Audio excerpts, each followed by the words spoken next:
Hello and welcome to the Hawks Nest Behind Enemy Lines. Another session here today where my man Dan from Steel Twins has been so kind to come on in here and take time out of his day. These boys are hustling, they're running, they're trying to get the content up, but he's taking some time out, chop it up with me, and help me preview this matchup. Dan, how you doing? I'm great, man. It's great to be on. I appreciate you for always bringing on the invite. Yeah, it should be good to talk some Steelers Seahawks football, man. A lot of history between these two teams. A lot of history between them, and I think there's a lot to unpack within this matchup. I will say it's in my lifetime, and I'm quite an old man now. I've had a lot of not a lot of matchup, but a good collection. Even go back to the old AFC West days out in there to Pittsburgh, and not a lot of luck for our Hawk teams through different decades of time. Oh, very few wins to be had. Really, first, before we get into this, though, I got to ask my people to do what we do for a few folks that are kind like yourself who walk on in here. And that is, he's taking time out of his day. So let's sub on up to his channel. Let's give him some love. It's free. Just go down into the description link of the section below. You will find a link directly to Steel Twins. Hit that link, get on his channel, sub on up, show him some love because, again, he is so kind to come in here. And we're going to unpack this thing today, man. I really appreciate you doing this. Week one, you guys get the dub. There's no pretty wins in football most of the time. It's going to be ugly against everybody, but it wasn't a bad win. How are you feeling? I guess let's just take the pulse right off the gate here with your team after that victory. Yeah, you got that right. There's no clean win, especially when you're a Steelers fan. It's always typically ugly. A Mike Tomlin-led team is never really pretty. They don't always play 60 minutes of football, but somehow, some way, they edge it out. I'm feeling good. The defense is a little disappointing. We'll touch on that later, I'm sure. The offense was a little encouraging. A-Rod, I'm not going to lie, was a little impressed regarding his age. But overall, I'm feeling pretty good about the victory. How did you, in general terms, before we kind of get into where the team is, this approach this offseason for your Steelers was one that was an interesting one to watch from the outside looking in. It has been said, and I don't know if I fully agree with it, but I kind of agree with it a little bit that there sometimes seems like in recent years of the Steelers, there's a bit of that scramble year-by-year approach thing. I think my Seahawks do some similar stuff at times rather than it being more of a couple year out kind of plan. With that said, do you feel that way? And do you feel like you were on board with the sort of the direction they took? Because they made some pretty strong moves this offseason that might not even been kind of typical of what they would do. Definitely not typical. This is un-Steeler-like compared to the old GM days with Kevin Colbert. He used to play it safe. Omar Khan's bringing this more aggressive nature, trading for DK, bringing in Jalen Ramsey, going heavy into the draft for the defensive line and the defense, trying to stop the run. Yeah, I understood their approach. I'm not going to lie. At the start of the offseason, I wasn't entirely on board with it, but throughout, I understand what they were doing. Their approach is they're trying to go all in. They're trying to bring in as many of these vets, these future Hall of Famers. They're trying to make a push this year and at the same time still setting up for the future. That's why they didn't go so heavy in free agency. That's why they didn't spend so many big bucks.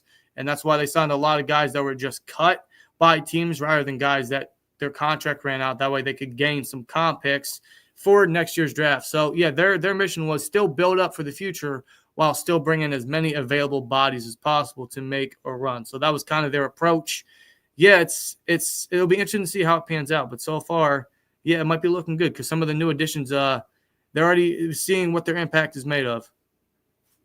It seems like with the Steelers, and again, just want to get your view on kind of my perspective could be wrong on this one, but the looking out as Roethlisberger moves on, that it's really a struggle finding that replacement guy. And then even on the Pickett selection a couple of years ago, that one felt so much to me like we don't want a Marino 2.0 situation.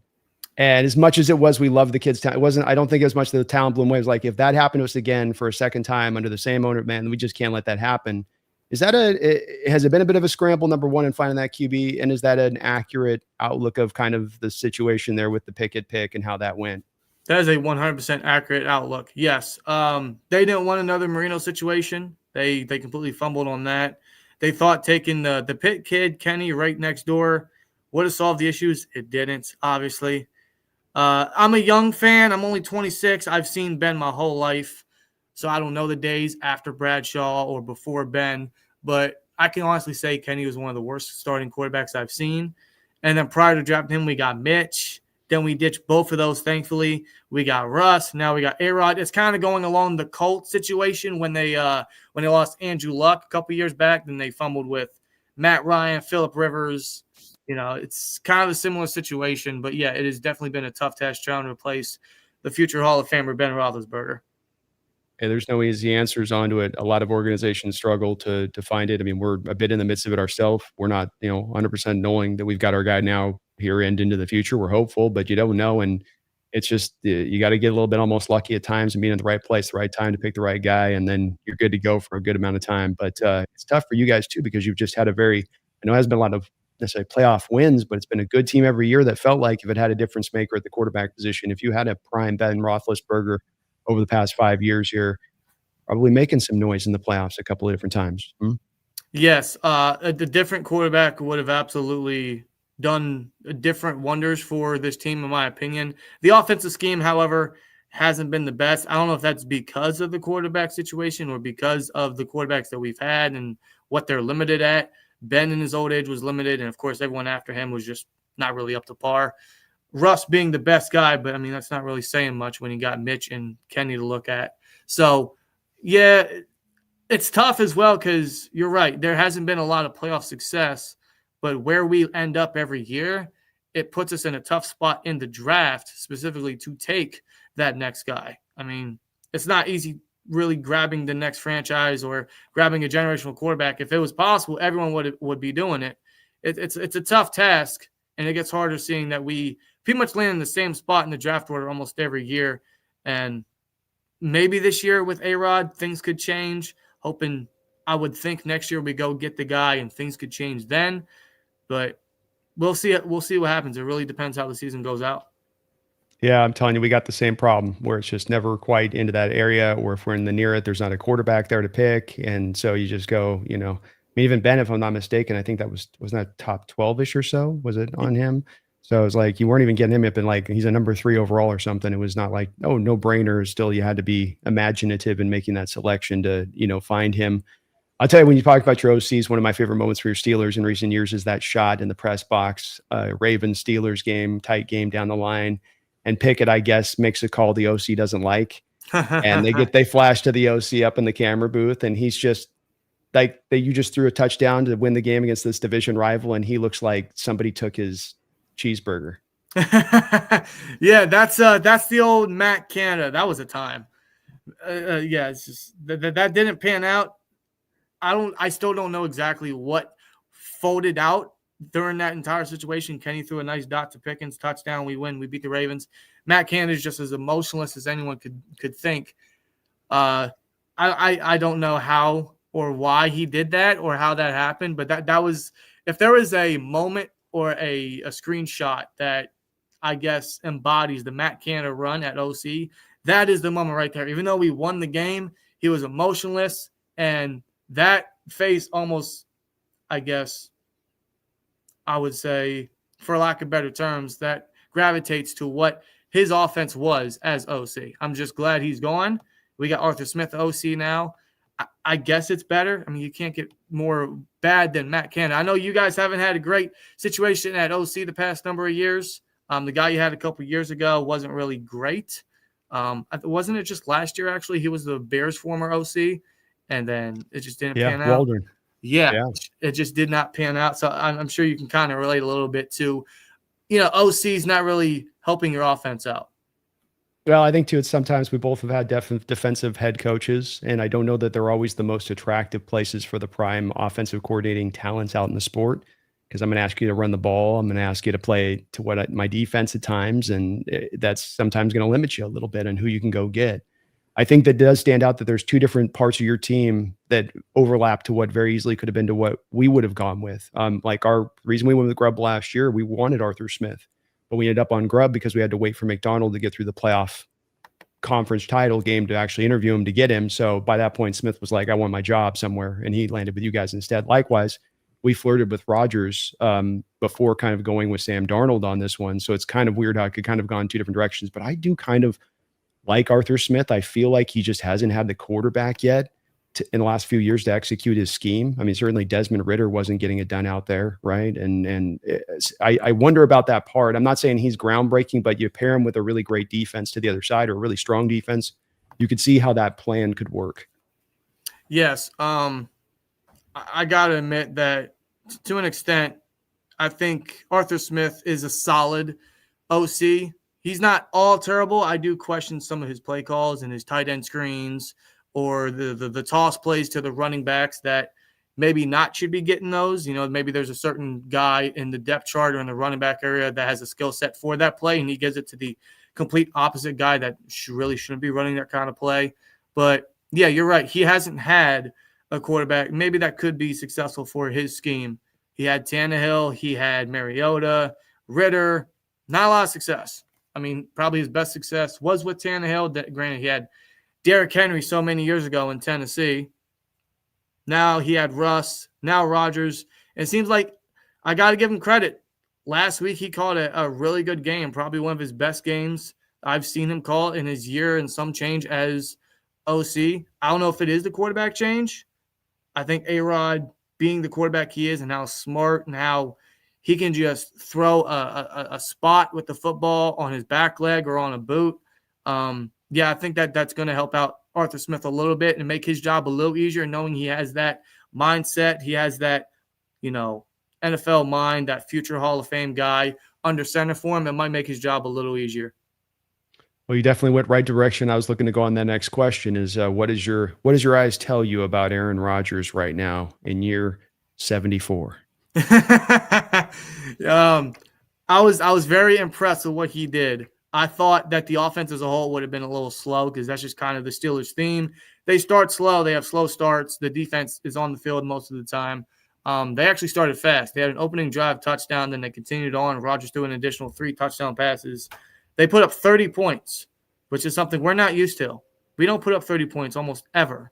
It's maybe once, twice a year if we're lucky. So the fact that we already clocked that out on the first game of the season is good. Rodgers impressed me. He still looks like he has a little left in him.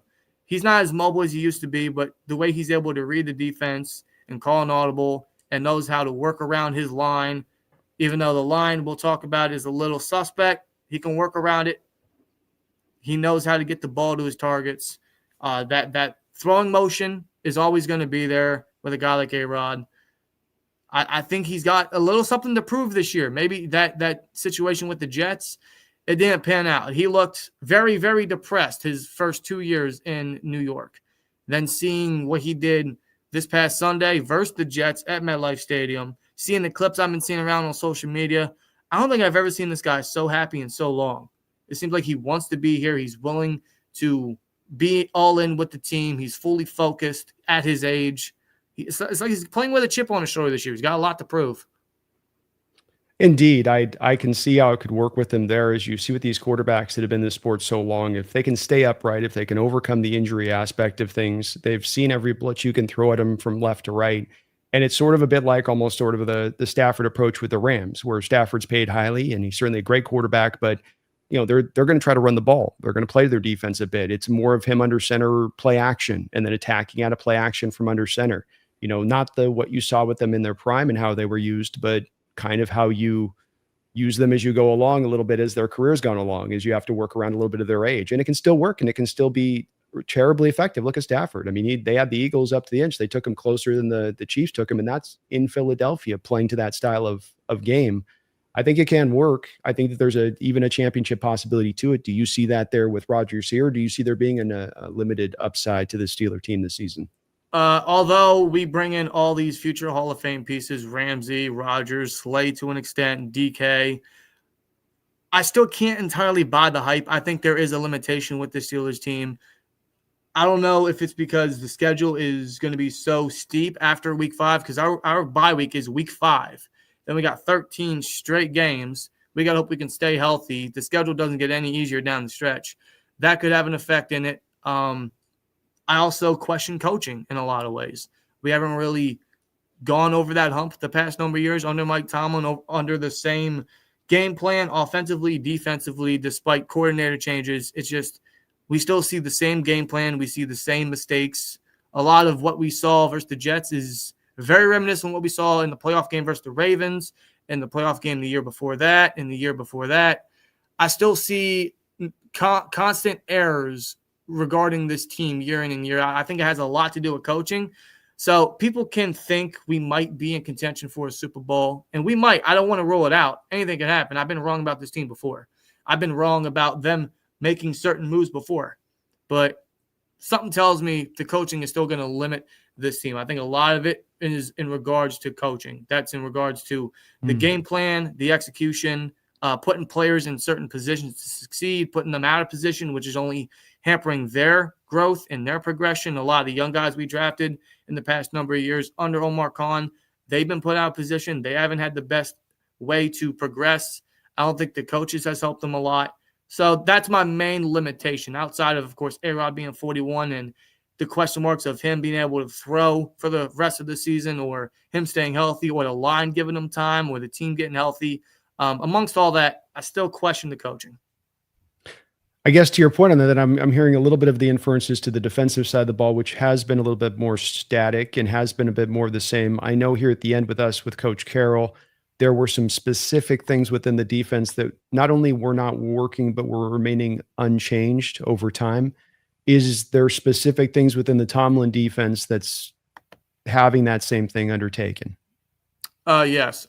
Just normal constant errors, especially we play a lot of zone defense, which isn't always a bad thing. We got the guys to do it. But the problem with that is it's easy for the offense to read. It's easy for the offense to predict. Just get the ball out of the quarterback's hands. It doesn't allow guys like Watt or Highsmith or Hayward to get that pressure, to give them time to get to the quarterback and do what they have to do at the front of the line. And everyone backed off. It's going to easily get yards for the offense. It's going to tire the rest of the defense out, which leads to the ground game opening up for opposing offenses, which leads to missed tackles, which is a lot of what we saw versus the Jets. I'll give you a little stat here. Versus the Ravens, we allowed 299 rushing yards. Granted, I know it's Derrick Henry and Lamar Jackson. Still, in the playoffs, it's not what you want to see at the end of the season.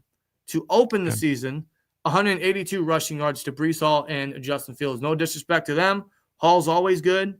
I really like Fields, and I wish him all the best, being he was a starter last year for us for an extended amount of time. But he was the enemy. We had some film under him. He was essentially the scout guy for us when Wilson came back last year, and the Steelers defense still allowed what they did. It's just a lot of the errors remain constant. It's something to do with coaching. It's something to do with player execution. And regarding the defensive line, seeing that our first-round pick, Derek Harmon, is out again. He won't play yet. So that's going to be big for you guys. So to replace him, we have a guy like Isaiah Loudermilk playing some time over there at 3-tech, which is a big concern for me as a Steelers fan because Loudermilk, former 5th-round pick a couple years back, has always been a depth guy, never really a solid fill-in person, just been on the team and very low progression. He's not someone that Steelers fans see on the field and get excited about. I'll tell you that right now. A guy like Keanu Benton we drafted a couple years back out of Wisconsin, he's been playing the nose tackle for the last 2 years. That's to get his feet wet, I understand. But he's too small to play the nose. 6'4", 309, a little too small. We drafted a guy like Y.A. Black in the 5th round this year out of Iowa, 6'6", 336. I don't know why he's not playing the nose. He's got that big body. He's got that big frame. He's got the strength to take on those double teams, to fill those gaps. Ben is too athletic to limit to just a 2-down or a run-down situation. We got to utilize his athletic background, his athletic ability, his pass rush upside, which he's shown at the nose. It's just he's not really put in the proper spot, which leads back to where I said certain players being put out of position, not being able to be progressed well or given the best opportunity to succeed.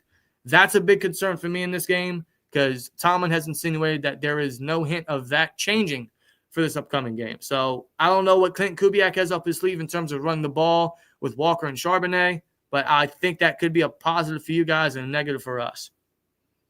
Well, we couldn't make much headway at home against the 49ers, which weren't exactly rocking. I mean, you guys probably, if you're looking at the two defensive lines, even with Bosa out there, I mean, Bosa and Watt kind of are a wash to each other on it. And you go, well, you probably would still end up taking the Steeler defensive line for how the Niner defensive line is currently constructed amongst the other rest of the guys. So it's hard to see, well, you made no hay over here, but you're going to make hay with a tougher unit.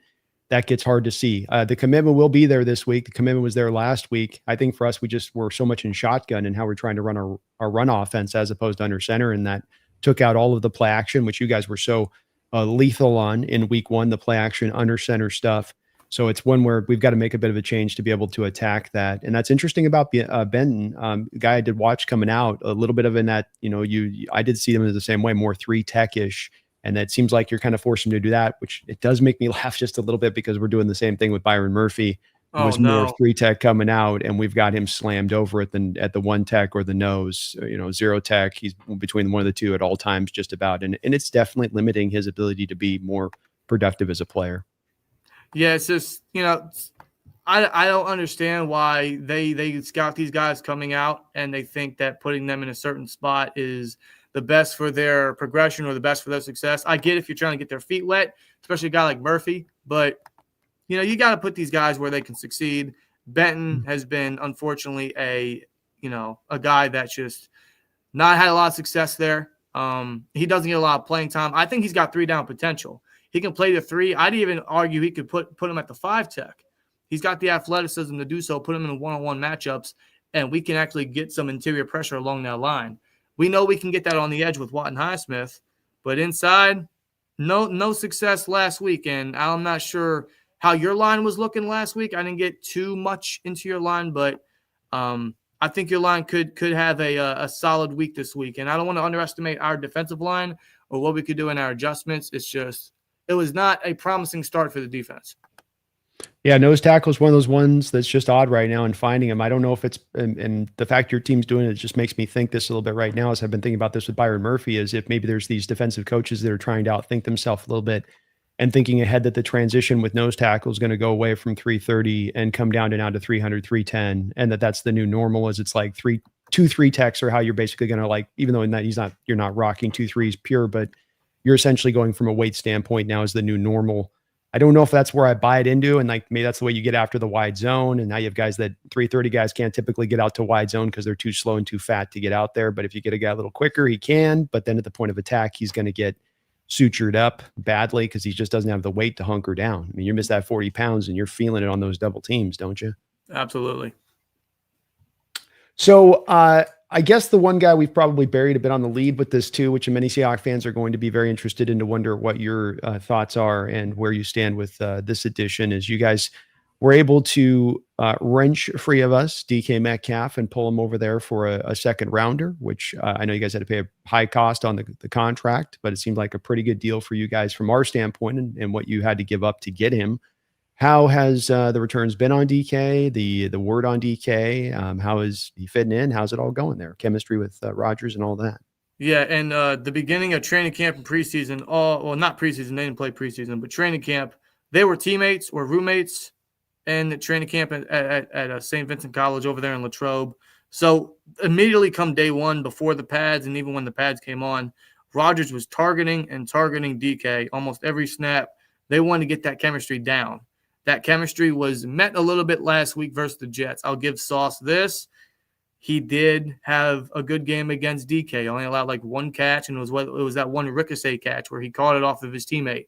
Otherwise, DK, what he showcased a lot last week wasn't really a lot of his frame or a lot of his big body or his deep threat ability. It was what he could do in the yak ability, where he would catch the ball, go up the field, and get us some chunk yardage, which came up pretty big. That's one thing we lacked as an offense the past number of years, is we had no yak ability.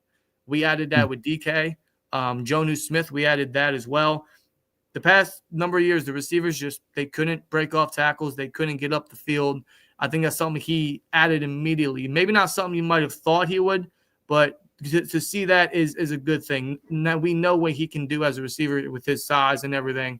He's a dominant possession guy. But seeing what he could do with his speed and in space, that's good that he can add that as well. Makes him an all-complete wide receiver one, in my opinion. You mentioned wrench away. Why do you say that? Well, it's not bitterly on it. It's just that I think when you give up a receiver like this that's had the productivity that he's had through his first few years, you'd like to get ideally more of a first-round pick. And that when you have a team come in and give you a late second-round pick, which is almost a third, that you do feel a little bit like you're getting held over the fire as far as the deal goes. And you don't have all options on the table to get maximized value a little bit. I think that there's a lot of the fan base that would have loved to have kept him. And part of him leaving has to do with the offense you were on board and going to West Coast. I think with DK that not all offenses fit him. I think he's got a great skill set. I love him. I got behind me here on the jersey. He's my favorite player for a few of the years that he was here. But there are other things with him too that, were part of why he it just wasn't going to quite fit. Not that he was not still a great player, and he can't. I think in the Arthur Smith offense he works great because that offense is going to, with the running game, ideally long term, you bring a safety up into the box and you get him what we were unable to get him here at the end, which is more of the one-on-one opportunities at the edge, because that's what teams did. 2020 when he had that 1,300-yard year, that was the year that everything transitioned with the Fangio defense to the cover two shell. And we were one of the offenses that instantaneously midway through the year, when that clicked into place for all teams, that just shut us down, shut down Russ, basically closed Russ up as a player. He never solved cover two shell after that point, but it also limited DK because you can run the trail on the press coverage with DK. So disrupt the route, run trail, and then roll the safety over to the side and do that over and over throughout the game. And if you don't have a running game that's going to be vital enough to take away the rest of that threat, teams can commit to it. And then he's just doubled. And then everybody in fan base goes, why isn't he getting more touches? Why aren't we getting more productivity? But this is what I love about Arthur Smith's scheme, is that he's been able, even with the Ritters and with the Tannehills, granted he had Henry, to pull that safety up into the box, that old school style strong safety up in the box, take you out of that cover two shell. And now you have the center field safety who's got to cover all that territory back there. And not everybody's got the speed to go end to end to be able to cover that space. And so you're going to get him those chances in those one-on-one, but you got to be able to run the ball well. That's the key with it, or you're not getting him out of the cover two shell. Absolutely. Last week, we didn't get too much of a run game established. In fact, we used more Kenneth Gainwell more than we did a Jaylen Warren. Jaylen Warren just gotten a well-deserved extension. He's been one of my favorite players on the offense ever since he came in as an undrafted free agent. From day one, he set his mark. He can do everything you ask him to. He's a complete 3-down running back, and it's tough to find those guys nowadays that can be on the field and do everything you ask them. You want him to run from northwest or north, south, east, west. You want him to run the toss plays in between the tackles, get up the field. He's got underrated breakaway speed.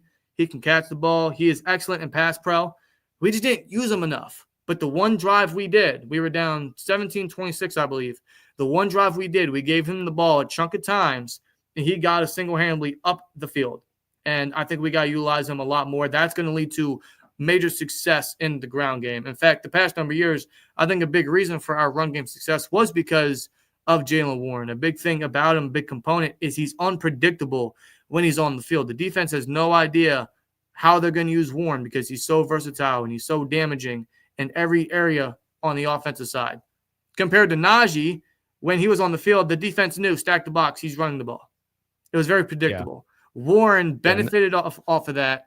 Now he's the starter, so I don't know exactly how his role changes. But I still think it's an underrated aspect of his game, is that when he's on the field, defense has got to keep guessing, which will open things up all over the field. So I think we give him the rock more. Our run game will definitely find some success. We got the run blocking guys up the middle to do it.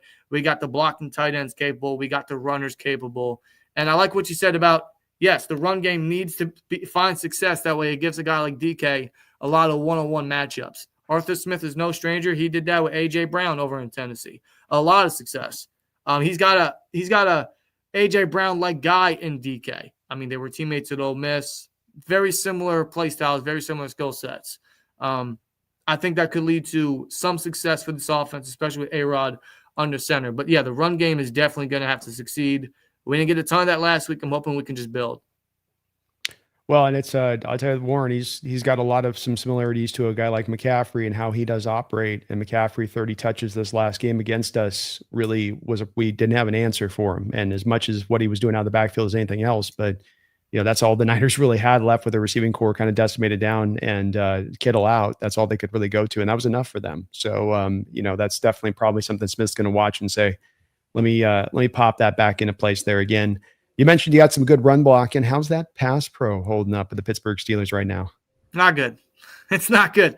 I'll tell you this. Is DeMarcus Lawrence on that right side facing the left tackle? He'll be, yes, he's strong side formation. God. Broderick Jones. Broderick Jones, he was our first-round tackle a couple years ago out of Georgia. Very raw coming out, and we put him on the right side for the past 2 years. For the past 2 years, he's been on the right side. Now, Fatanu's finally healthy on that right side.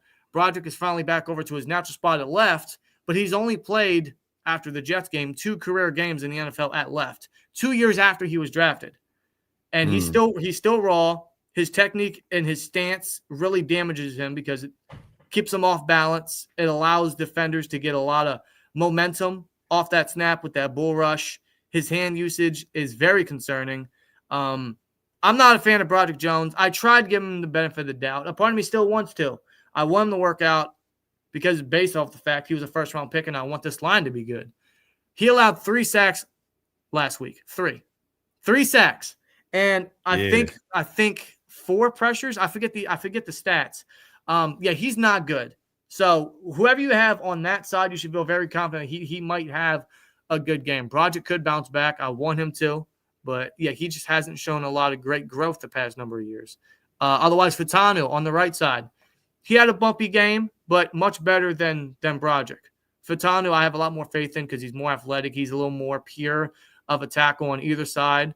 I think Fitano will suit in finally at right tackle. He was out essentially all of last year outside of 1 game. Now he's back. He's healthy. He's gotten plenty of reps. Give him more time. I think he'll work out. He's going to have a tough matchup against, I believe, Boy Mafe. That should be an intriguing battle and a good test for Fitano. Otherwise, the interior of the line, I mean, Sayamalu's been a vet for a while. He's still solid. Zach Frazier's a great center. Mason McCormick, I didn't really see him make a lot of bad plays last week. So I'm very confident about the middle. The tackles is what we got to worry about.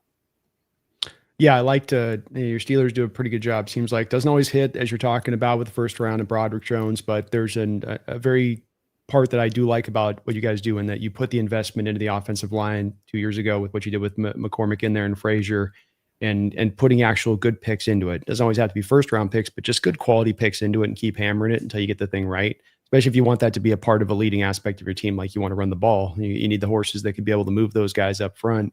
You mentioned Fitano, and it's always a question I'd love to ask a Steeler fan on this is, why is your organization so unworried by knee ligaments? You got, you guys, you ain't worried about no ACL, no problem. Huh? Yeah. Is that how it goes out there in Pittsburgh? Yeah, they come in, they bring these players in for top 30 visits or whatever, and then they do physicals, they do medical examinations. But do they? I don't know. According to Omar Khan, they do. And that's what allowed us to draft Troy Fitano last year. Peyton Wilson, who doesn't have an ACL on one of his knees, but he's been healthy ever since. He's been so far the healthiest draft pick I think we've had in the past number of years. And he has no ACL, and he had several injuries coming out of NC State. So fingers crossed he stays healthy. And then Derek Harmon with a knee injury. I don't know what the problem is. I think this is definitely going to be a ongoing concern through the draft evaluation because I feel like now if there's any prospect that creeps up with knee issues, I think we ought to just stay away because we can't catch a break. It's already bad enough we get hit by the injury bug every year, but drafting guys with knee concerns, you're just asking for it. Well, that was the whole thing with Darnell Washington too, was that the reports were that the reason he dropped in the draft was a ticking time bomb, quote unquote, in his knee. So I just, hey, sometimes, and look, the Peyton, like he loved what you saw at that kid, right? What was it, NC State or where he was at? I mean, his tape was awesome in college in that final year. But then you hear no ACL. There's not like a little ribbon of a ligament just sort of hanging on, just holding it together, just nothing. We're just luck and a wishbone. Is that what we're doing with that one? But he's made it work. So you got to give the guy credit on that. Yeah, I'm a big fan of Peyton Wilson. I got pure confidence he's going to take a second-year jump. If the D-line can give him some help in the run game, absolutely. But otherwise, yeah, he's a sideline guy, great in coverage. He's a hustler. He's a heck of a worker. I got pure confidence he's going to work out. And Queen, more of a mixed bag, the former free agent signing. Is that accurate? Yeah, the Ravens. He's the green dot, so he communicates with the defense. He calls the defense on that field. He was not happy whatsoever with what the defense produced. He was very vocal with the media in the locker room. So the Green Dot's already taking accountability and trying to rally the defense because, last week was a very disappointing showing from the defense. Patrick Queen, he's an up and down player because he's a great blitzer. He's good in the run defense, but otherwise, he'll whiff on tackles or he'll over pursuit on certain angles or certain gaps. He's very tricky. We gave him all this money. I think he's the highest paid free agent that the Steelers have ever signed, believe it or not. So, yeah, we're paying him all this money. He's the green dot. I want to see him make a jump. I want to see him do better than last year. Last year wasn't terrible, but not exactly what you expect from someone you're paying big dollars for. Same thing for this year. He was very soft last week. He's taking accountability. He knows what he's got to do. I'm hoping that he, along with everyone along that front seven, can step it up for this one. Yeah, he's just guy seems like even back to the days of the Ravens, there was a little bit of that with him too. Like even up till the end, they couldn't quite get him really fully right until that final season, until Raekwon Smith was playing next to him. Yep, he was still kind of always that same bit up and down. And what you heard from fans on that, you guys made a major switch out this offseason in your secondary. A couple of years ago, you made a trade for Minkah Fitzpatrick, which was a brilliant trade because the Dolphins, as the Dolphins do, didn't know what to do with them as a player, had him all over the place, every which way but loose. You guys stuck him at free safety, said, go ride, young man. Out at free safety initially, ball hawk, getting some picks. But then it seems like the turnovers went completely down and that he wasn't making any plays on the ball, but he was costing a lot of money. So you guys made the choice to then transition away off that and then go to Jalen. And then he looked good last week, man. I've seen all the highlights of him talking and doing all this stuff. It's all looks cool, but also seemed that you guys had a little bit of a different plan for Jalen Ramsey and how you were going to use him from how he's been as a typical outside corner in this league. Is that accurate way of looking at it, or how has that gone? And were you kind of was the right move to make, and it's been a good upgrade? Yeah, I love Minkah. After Polamalu left, we dealt with some bad secondary guys. We dealt with some bad fill-ins. So when Minkah was here, I ain't gonna lie, I was actually looking at some of his clips from when he was a Steeler the first couple of years. It makes me miss him. I still miss the guy.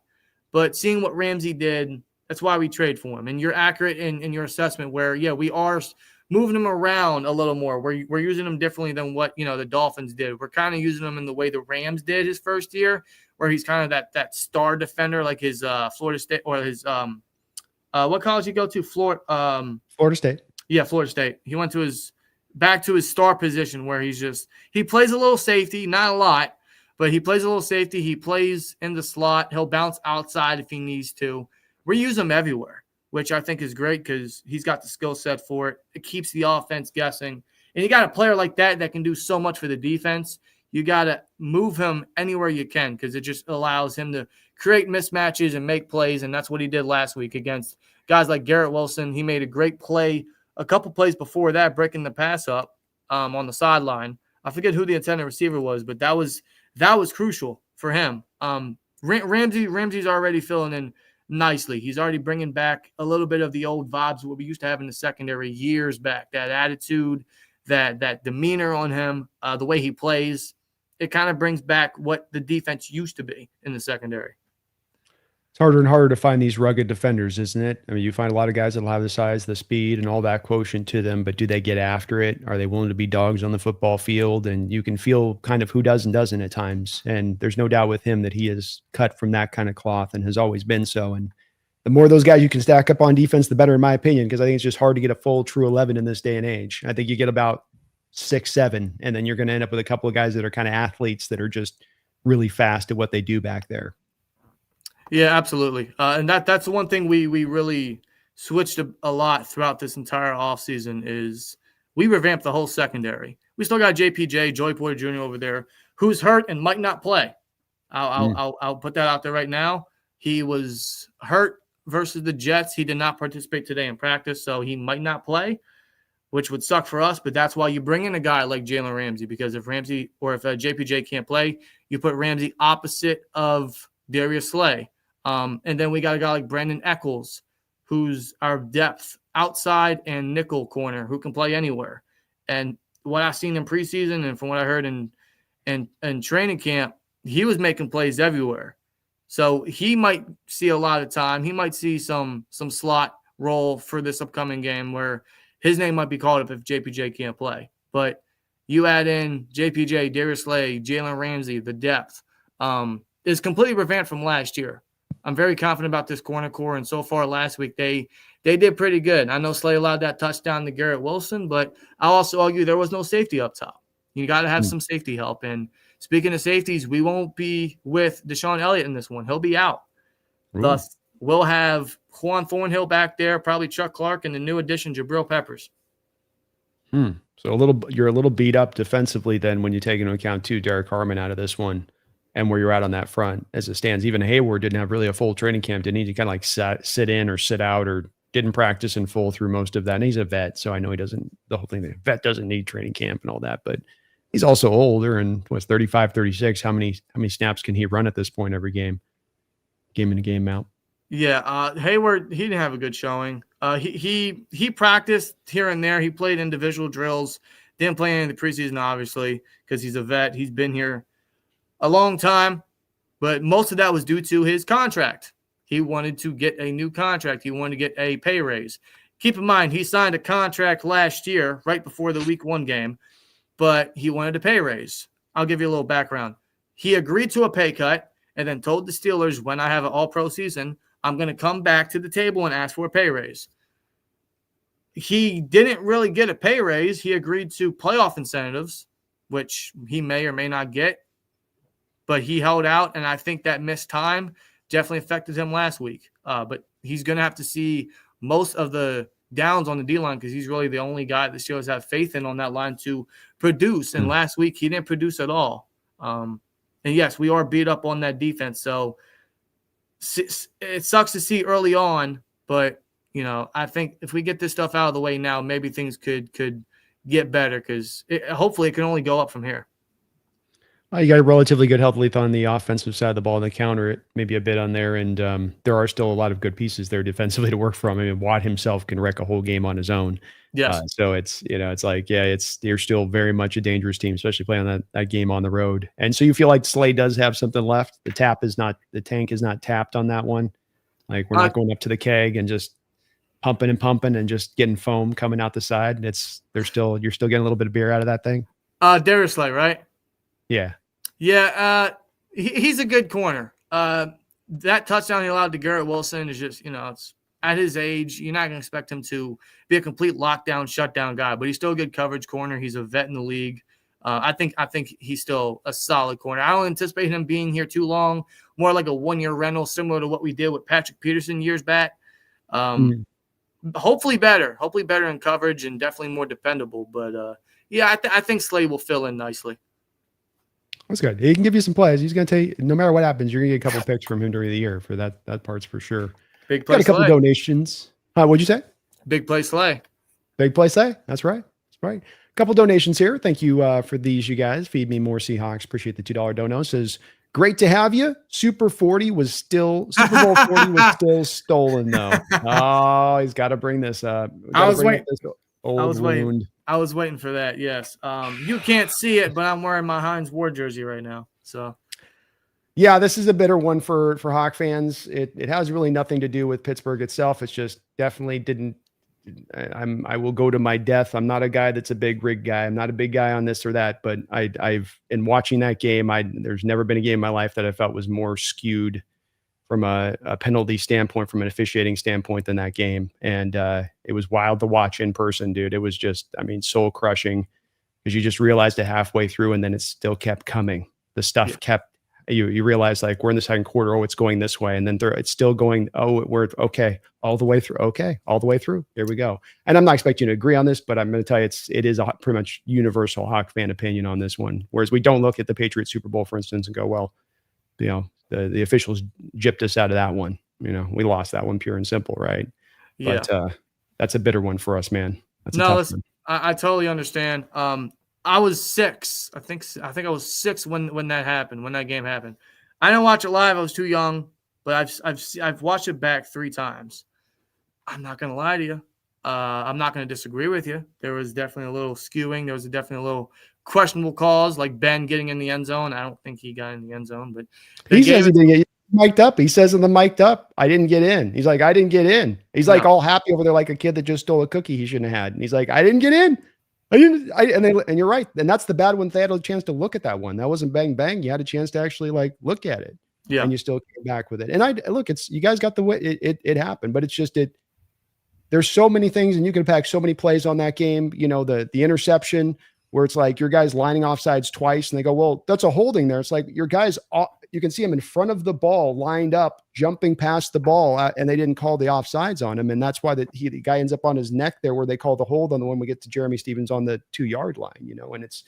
And could we maybe have played better in certain spots? Maybe, certainly, but there was every time we got past the 50-yard line offensively, here came the flags. They'd keep them out. You notice that game, watch it again. No flags up into the 50-yard line. Then once you get past the 50, here come the flags.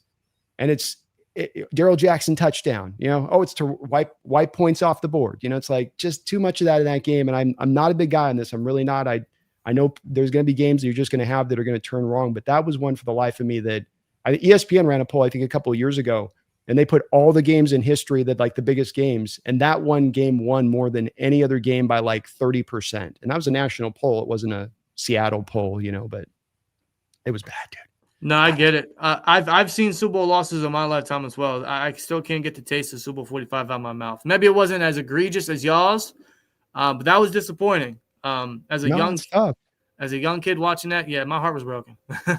So I get it. It's tough. I will say, Steelers, you guys got a lot of great history of winning though on the back. So it's like, but you guys have got a couple losses too. The 95 with O'Donnell there and Cower, and happened to go through that as well. I know you weren't probably live on that one, but that had to have been brutal too, because that had been at that point, 15 years since the Steeler team's a null. So it had been quite a bit of time that you had to kind of wait to get back into that point. And then you just run up against the buzzsaw that's the Cowboys at that time, which is like nobody in the AFC was going to beat the Cowboy team at that point. Like nobody, didn't matter.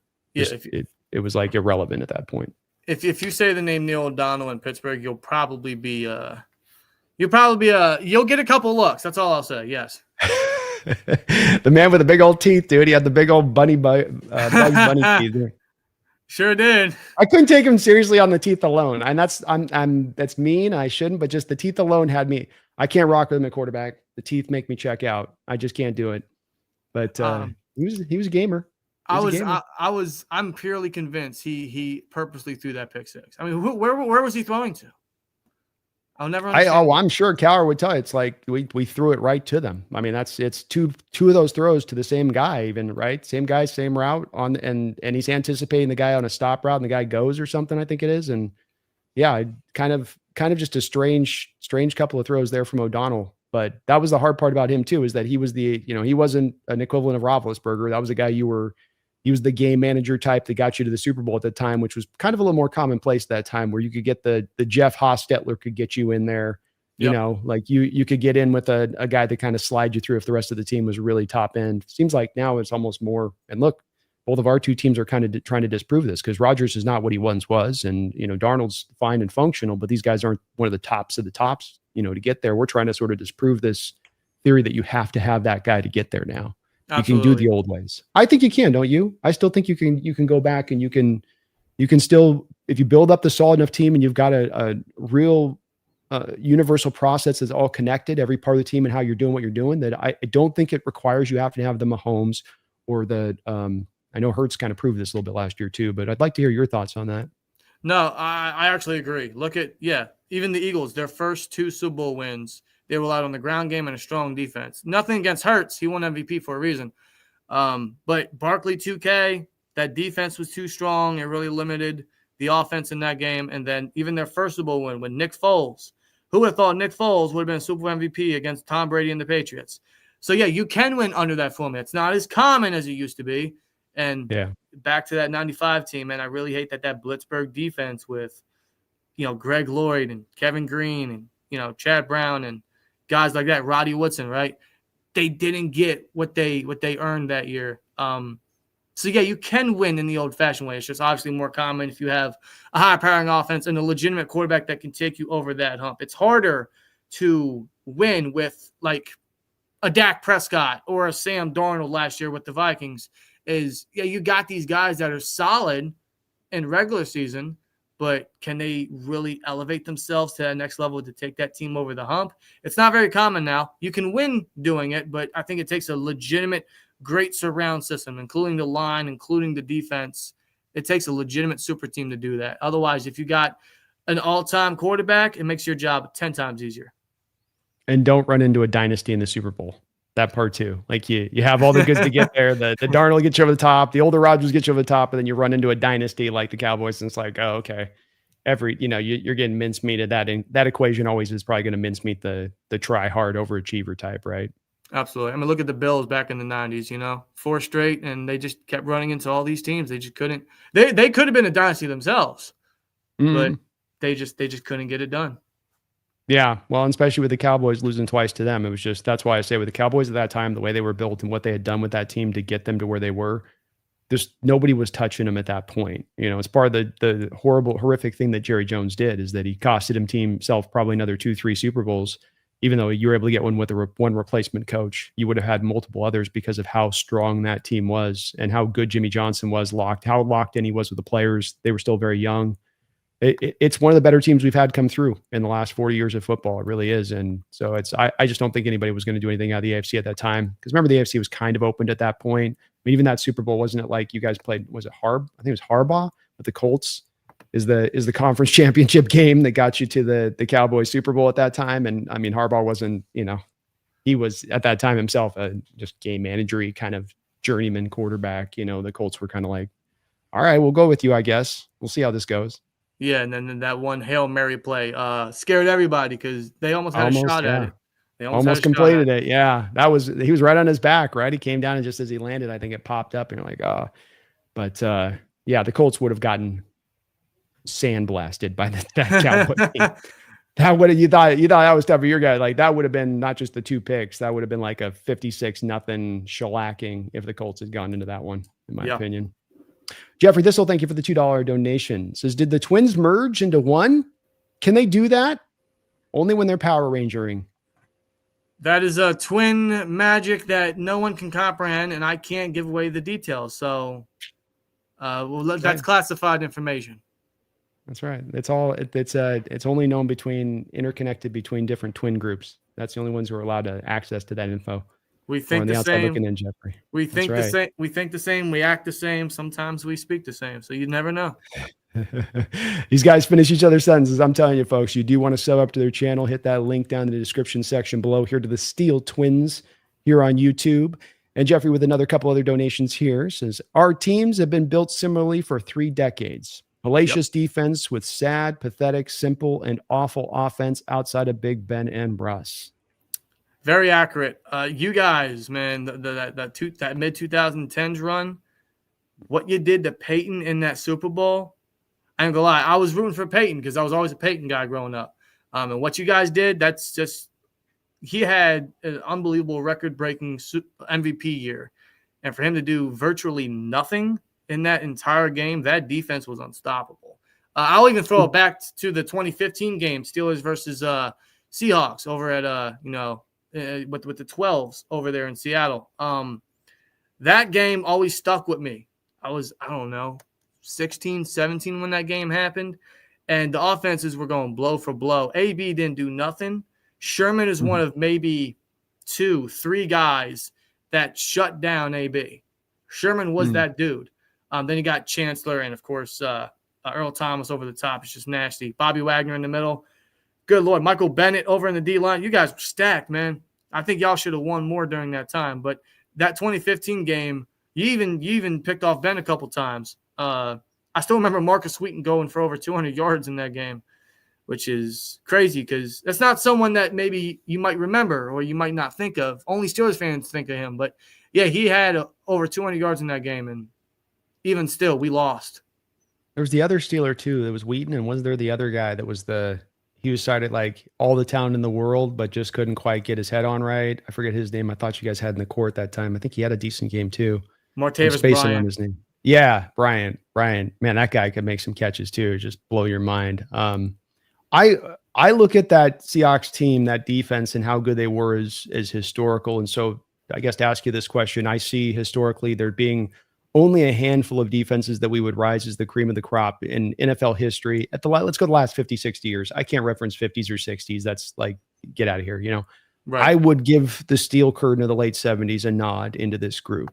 I would give the 85 Bears a nod into this group. I would give the Ravens team and the Trent Dilfer year a nod into this group. I would as well put the Legion of Boom defense into that area, though I'm a homer on this one. But I'd like to hear, with what you just said, your standpoint on that, if you would include them in that special group of those defenses. Oh, you have to. Like I said, look what y'all did to Peyton in the Super Bowl. I don't know if those MVP numbers will be touched in passing yards and passing touchdowns. And that was, God, that was 12 years ago. That's unbelievable. It was 12 years ago. Mm. And even now with an extra game, I don't know if those numbers will be touched. And for what you guys did in the Super Bowl, yeah, you got to put them up there. And y'all had a good run the first, I want to say 3-4 years. And y'all made 2 Super Bowl appearances, and y'all should have won that one versus the Patriots. Y'all should have won. Yeah, I agree with you in that we should have had more. It's just that the thing you see, it's happened to the 85 Bears when I was looking into this a little bit after a few years and thinking about it. And this happened the same thing to the 85 Bears. There's a lot of echoes there, which is that the ego starts to come up in a big way on these teams when they're that good, when they're that dominant. Everybody wants to start getting credit. I'm the one who did it. No, I'm the one who did it. No, I'm the one. And you end up with, it starts to erode everything. And that spirit that you need to have to remain special like that starts to get kind of torn away a bit. And it's unfortunate. And we were able to get the back-to-backs, but at least you were really great for that one period of time that historically you can have maybe made your beat. There's a lot of Super Bowl winners we forget about, and that maybe that's one of those teams that doesn't get forgotten about as much because of that great, defense and how they rolled it. I got to throw it back to I'm sorry to cut you off. Yeah, you're good. No, you're good. I got to throw it back to the 2008 Steelers. This is a homer pick for me. That 2008 Steelers defense doesn't get talked about enough. They were shut down. They were locked down. They minimized almost every offense that came their way. They almost cost us the game in the Super Bowl with Larry Legend. Cover 2, safety spread wide, Larry up the middle, Ike Taylor getting burnt. Yeah, almost cost us the game. Antonio Holmes makes one of the greatest catches of all time. But, yeah, that 2008 defense you got to mention as well. And, you look at that Super Bowl in general, that team is remembered a lot because of, all the plays that happened in that game, but throughout the season and what that defense was able to do with Dick LeBeau leading the charge in a prime Troy. Harrison won DPOY that year. That defense you got to put up there as well. I'd be in the neighborhood for doing it. That was still LeBeau. It's still the height of his powers and what he was doing with that defense, and still probably doesn't get enough credit historically speaking for the impact he brought with the Blitzburg zone blitzes and all of that. How that sort of changed defenses in so many ways, and still see the echoes of it today. I mean, that's where the impacts there is that you still feel it on every defense every week. You're gonna get zone blitz calls that come out of a Dick LeBeau playbook, and their origins of it. So yeah, you guys had a couple Hall of Famers on that defense, so I'm not mistaken, even above Troy, or at least in addition to Troy. I'm sure we'll see with Harrison. He probably gets it, doesn't he? He's going to get the Hall nod, won't he? I personally think he should. I don't think he had enough years or the longevity maybe that he will get it. Only because, he didn't really start till he was like 27 or whatever his age was. He was a little older. But what he did in that time span is just ungodly. Oh, he was a problem. He was a problem out there. And he wasn't the biggest guy either. He was just his arch and the way he's able to use his size. And obviously, he's just one of the most intimidating players in football history. Yeah, it's like this guy's stronger than me, and I get it, and he's going to beat me on the leverage war every single time. Like, what am I going to do? And that's he was so unique. There wasn't like 5 other guys that were built like that, winning that way. He was it. There's nobody out in the league at that size doing what he was doing, and then doing it dominantly on top of that was so impressive, in my opinion. On top of it, and again, another guy that played with that ruggedness. You need as a defense. You want to be a great defense. That's the mentality. Like how Ramsey was operating last week, and I don't care. And I'm like, that's how you have to operate. And if you give me 11 guys on defense that can operate like that, I'll show you probably a great defense. But what I think you tend to have is you only tend to have like half of those on NFL defenses. And that's part of why you feel sometimes a lack of intensity. You brought up tackling, and some of that stuff comes down to me on that a little bit at times of, do you have all those guys, the dogs in the fight, wanting to go full blast, or you have guys making business decisions and trying to kind of protect themselves here and there at times. And first one's just throwing their body, like Ryan Clark style, like one of the all-time guys of just, I'm going to lay hits that my body can't cash, Bob Sanders-esque, where it's like, it's going to destroy my body. Who cares? Lay the hit. I'm going to do it anyway. Cam Chancellor was the exact same way. Cam Chancellor was a dangerous guy to go around during that time. His career was 100%. Cut way too short. Well, it's got you. That's what happens. Just like with Bob and probably, Clark was able to get some longevity, but this is the price you pay. And it's not an easy price to be paid, but it's why you respect it all that much more when you have those guys that are warriors like that saying, I might have my neck get snapped by doing this. F it. I don't care. I love this sport. I'm going to lay it on the line and do it anyway. And that's why I revere this sport so much and celebrate these guys, because they are, at the end of the day, always kind of offering up that sacrifice. The ones that are willing to put their toe in the water. There are other ones, though, that, like I said, that I think do a little bit more of that, bouncing around, trying to protect bouncing themselves. around, looking busy, looking like they're hung up. You got the old receiver cornerback agreement mid game, like, all right, look, I ain't going to go too hard. You don't go too hard. We'll get through this game together, at least on rundowns. I'll throw it back to Tyler Lockett. He is notorious for, going down on his own whenever he gets a big gain or whatever. And that's protected his body. That's allowed him to play as long as he has. It's nothing against him. It's just, you look at guys like that, and it's nowadays it's smart seeing the player safety committee, seeing how those defenses played. You can't get away with that no more. Defenses like the Steelers and even the Seahawks really brought up why the player safety committee is as stiff or as strict as it is. But a guy like Lockett is kind of an example of protecting himself, and that's not a bad thing now. The game is adjusted, and you got to do what you got to do to protect your body. You do. Guys get injured so much in a 17-game season, 2 Thursday night games every year. It's a long year, so it's smarter and smarter to try to pick your spots where you kind of can at that point. Tyler took it to an extreme degree. I mean, he would flop down with nobody around him within 5 yards and be like, Tyler, come on. You got another 2 or 3 there, buddy. You could still have flopped and got another 2 to 3, but, it's maybe going to help him to play a couple extra more years, to your point, in this league and be able to operate a little bit longer. And you just kind of have to do it. I will mention, you mentioned it too about the rule changes. And that's something that has stood out with the Steelers. And Seahawks did a little bit of the Legion of Boom teams, but the Steelers changing some of the head rule stuff because Harrison was going to kill somebody out on the field at one point or another. And then even back in the day with your cornerback in the late 70s and how he changed, the defensive holding rules in the secondary and all of that. I mean, that speaks to how when you play great defense, where they got to change the rules to accommodate you a couple different times. Yeah, that's Mel Blount for you. They call it the Mel Blount rule. There we go. Yeah, right. He was so aggressive, so filthy at the corner position that it completely changed everything.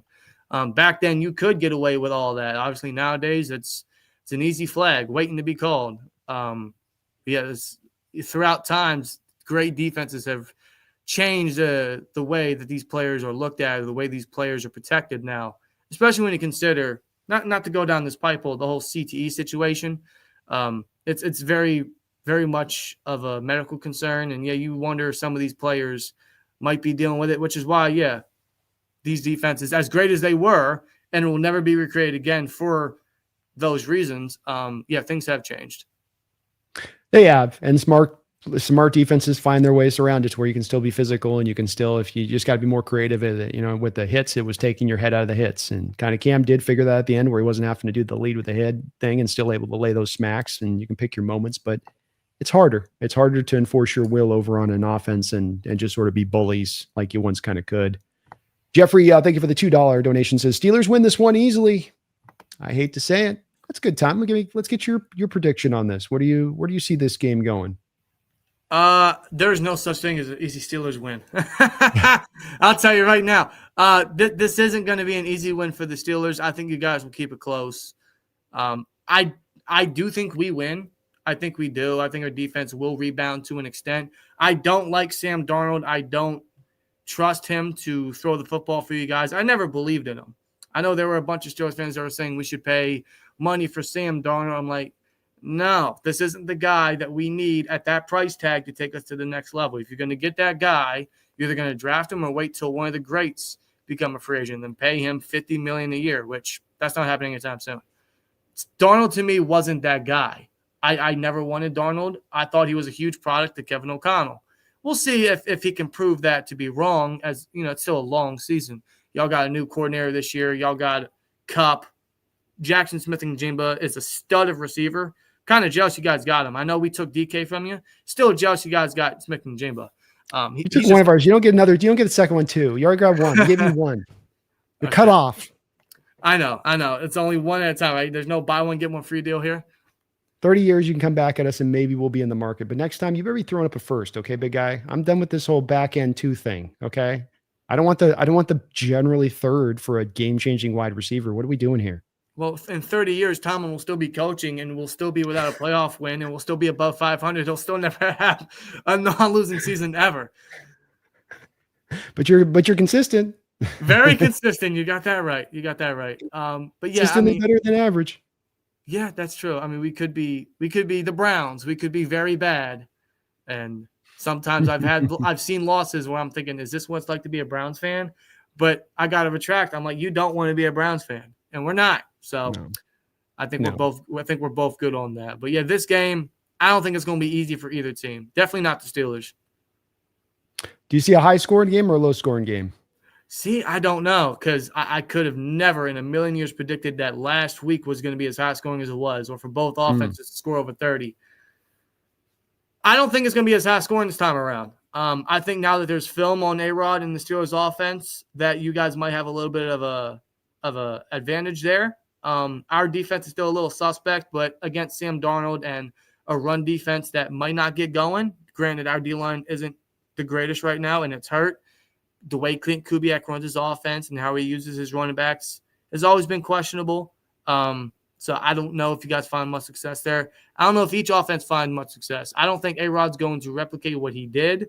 So I'm going to say it's going to be an average scoring game, probably 2 or 3 scores from both teams, and that'll be probably the extent of it.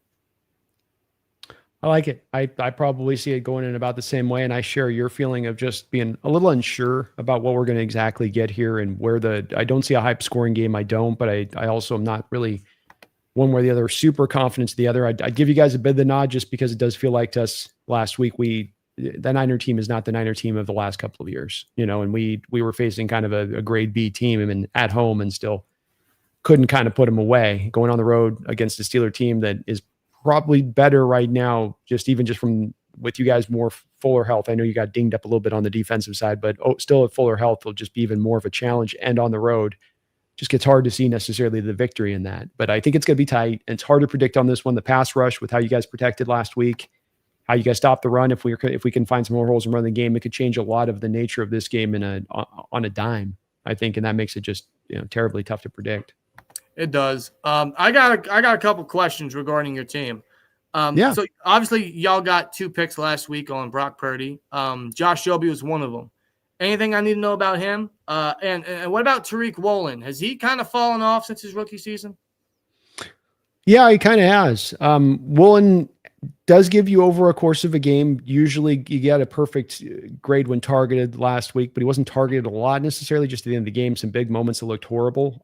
But again, he's had those big moments in recent years. When the game's on the line, he seems to almost kind of shrink a little bit, and teams have seemed to kind of recognize that and attack that at the end of games. Rams did it last year in overtime to a very similar fashion to what the Niners did this past week. And what's weird with him is he has all the talent in the world. This kid could be the best cornerback in this sport. He's got that talent and ability. I'm not overstating it. But it's just that he doesn't stay locked in mentally every snap. You go 7, 8, 9 snaps in a row, and then 10 snap, it goes off the rails, and it's like he's playing in slow motion compared to the guy next to him. And you go, I can't rely on you, and I don't really know what you're going to give me all the time. I know what you got possibility-wise, but we're getting pretty far now into his career where he's not a rookie anymore. And you do start to feel a little bit like maybe Dan here, the best year of his career was that rookie season. And that's never a good sign for a young player that you're not showing really any growth as you go along, especially here in a contract year for him. I mean, he's got a lot of money on the line here. He's trying to get that Sauce Gardner contract. Ooh, what about Job? And I'm going to say you have the most confidence in Witherspoon over there at the nickel. Yeah, I mean, Witherspoon's been some up and down a little bit at times with him in coverage. Some of it's the hard part of you had Emawari slotted to be your slot here this year, and then you were going to move Witherspoon back to outside, which is what he did at Illinois and where he was at his best, outside press, man coverage corner. But now last week, after 3 plays, you had to kick Witherspoon back into the slot, which then made him have to kind of feel like a fish out of water because he's been spending all of camp playing to the outside. So I don't know if he's as necessarily strong as he would be, let's say, if he had just been playing all of camp from the slot and rocking like that. But Job was very impressive. And look, he's had a couple of moments since we brought him on like halfway into the year last year. He's had a couple of moments where he's had some outstanding football games, not just merely like he's hanging on for dear life where he's really competitive, but that he's like jumping routes. The Atlanta game last year where, he had a couple plays that he was close on. He picked Josh Allen on a slant route where he's just in press on the guy and just jumps in front of the route and takes it last year.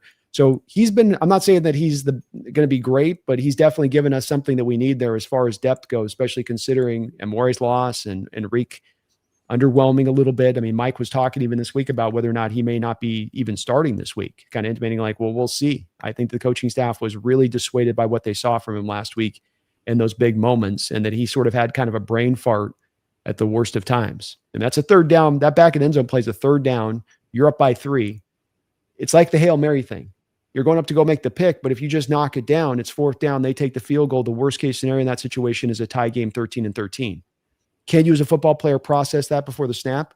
Or do you just sort of stand out there and you just run around and you jump and you're trying to go for stuff? And he's kind of in that and just run around. I'm not going to think about that before the snap. I can't be bothered with that. It's like, no, you got to think about that. This isn't 1985 dumb jock mode, Right. Interesting. Yeah. Cause all I heard was positive things, and then obviously not so positive as it went on. I know you guys got Julian Love over there at safety. I always liked Julian Love. I've scouted him since his Notre Dame days. He was a Giant for some time. Now he's over there with you guys. You like him enough to trust him down there alongside Kobe Bryant? Love him. I think that he is a jack of all trades kind of safety, the perfect cover 2 shell guy that can do some free safety stuff, some strong safety stuff. The background with Notre Dame being an outside corner. He's played a year in this NFL sport as a slot corner at one point or another too. So you can use him all over the field, which is in Mike McDonald's defense. That's the whole thing, is pre to post snap, change the flux.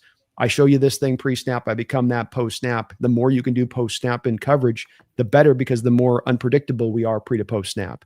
So he was to me a top 7 safety in the sport last year in how he played. And right out the gate this past week, he was a demon out there. He blocked a kick. I think he led the team in tackles. He had a sack as well on the blitz, showing off that part of his game. So I've been very impressed by them. He's made some interceptions where he's jumped the route from center field and made that kind of, typical play that not every safety can make, where they get the speed, the instincts to get to that ball and go and grab it. So he's really one of the better defensive players for us right now on this team. You have Leonard Williams, but he might be outside, maybe Leonard Williams, Witherspoon, and Love might even be right now is still a little bit of a better player than even Witherspoon and how he's playing right now. So he's really good, really good. Yeah, it's kind of what I figured. I've always heard solid things about Love, and it doesn't surprise me he's as good for you guys as he is, because he's always just been very underrated. I thought he was overlooked a lot during his draft process, and seeing he winded up with you guys, pretty much living up to what his ceiling is. So I'm glad to see he's panning out.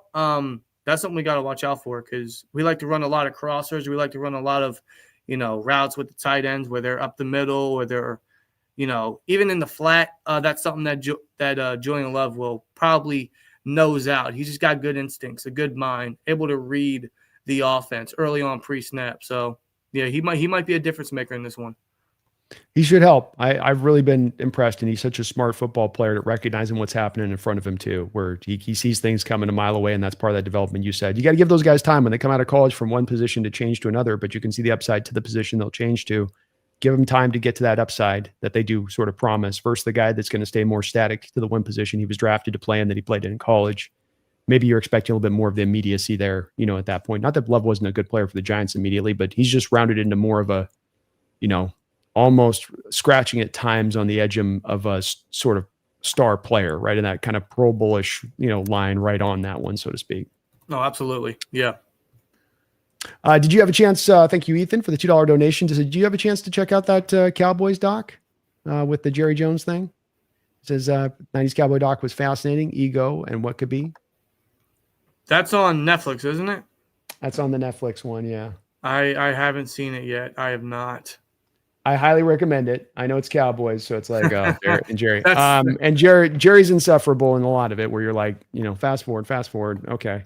He's doing his snake oil salesman thing, but it does give you a peek into behind the curtain and certain things, which is very interesting. And I'll tell you what, the footage they filmed the conference championship game, they'll show between the Niners and the Cowboys from it. It's got an Any Given Sunday kind of vibe, because there's tape that they're showing you that you've never seen before from the game, like on the field and stuff. And it just, Troy's out there dog cussing everybody, what the F, I'm going to get the dog. Yeah. You watch him just lose his mind. It's like, oh, this is awesome. Right. Go crazy, Troy. So I definitely recommend it. It was quite enlightening on that one. I'll have to check it out. I was hesitant because it was Cowboys, but yeah, I'll probably check it out this weekend. I was with you. I didn't want to like it. I didn't want to watch it. I was bored one night and I was like, people were kind of talking about it. So I was like, okay, let me just try it. I'm going to turn it off the second that I hear Jerry, jerking himself off on this too long. And so I got to the point where it's like, okay, they got into enough of the stuff that was kind of interesting on it and like the Landry exit and stuff. But the footage they get, the conference championship games and down there on the field and some of that stuff was just, it's great. You're hearing the players talk and then some of the conversations and stuff. And it's like, it's got a little bit of that, what's the show they do every preseason there with the NFL? The Hard Knocks. The name Hard Knocks kind of got the Hard Knocksy feel to it too a little bit. It was kind of cool. I definitely recommend it. That's cool. They got all kinds of film, man, from so many years. It's interesting to know what they got in that film library. They've got a huge vault, man. The NFL does, and it's one day hopefully they'll bring it all out. I've always thought that about the games that are like historical games in the '80s. Like we should have all of the games in the '80s on YouTube. All the games in the '70s should be on YouTube. Like there's no reason to keep that stuff under lock and key. Like it's somehow gaining value without anybody seeing that stuff. And I don't know why they don't make it more out there accessible. It's really people just with the old VCRs that recorded stuff that's the only tape you can really get.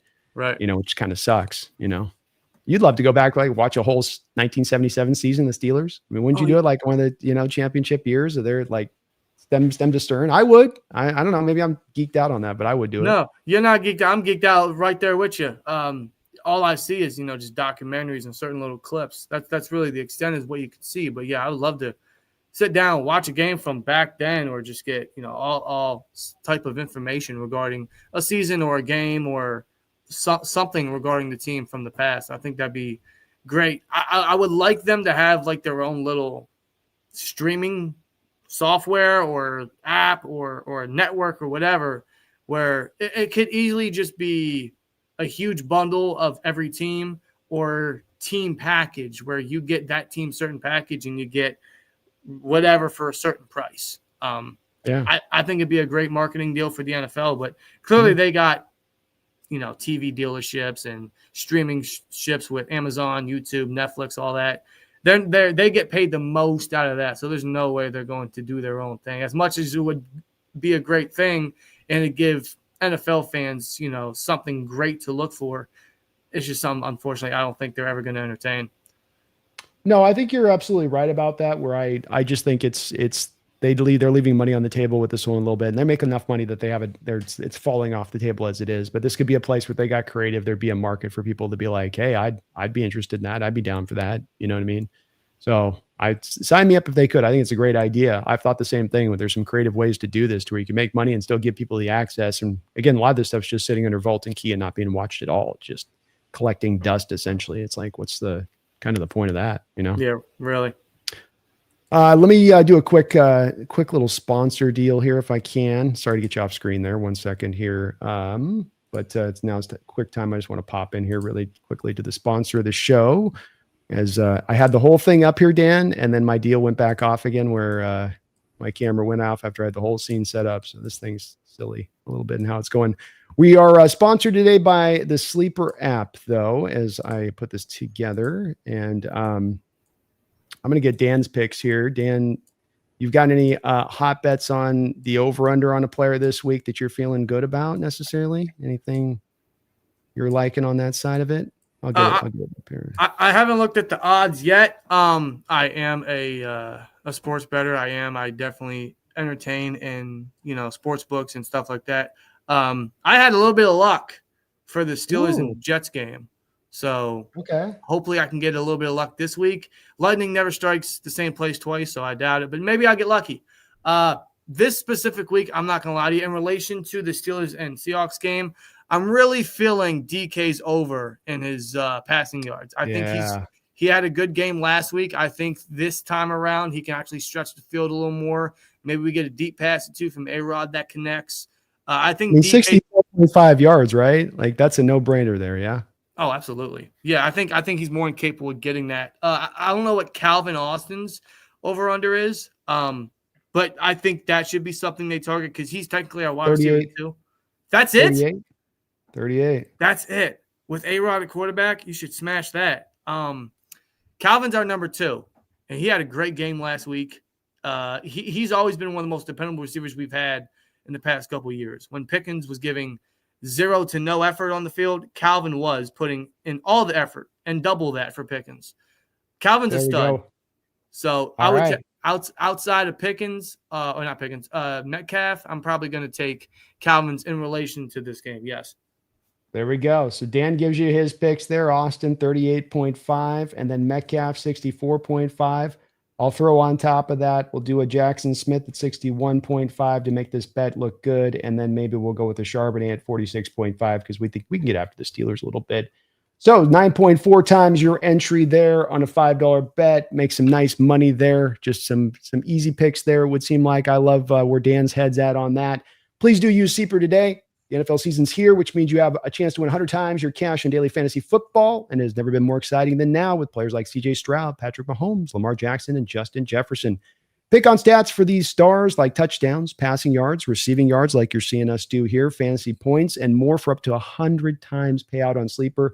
Get your picks right, and you could win big. Use promo code NEST, N-E-S-T, and they'll match you up to $100 of your first deposit. So $100 from me to you through the Sleeper app. And hey, you get yourself a little bit of money too in your pocket after you win these bets, because Dan is putting you on the right case here. So if I can get my stupid layout back right here, Dan, get you back on the screen. Thank you for bearing with me on that, and thank you to Sleeper for sponsoring the show, and Dan for being so kind there on that, helping me out those picks. I like your selections, man. It feels like to BK. I know he's talking like doesn't matter, it's just another normal game. I just get up every game and play the same way. But you feel like in him, he's going to be like, oh, you don't want to pay me that $30 million a year? You want to give me that $5 All right. Okay.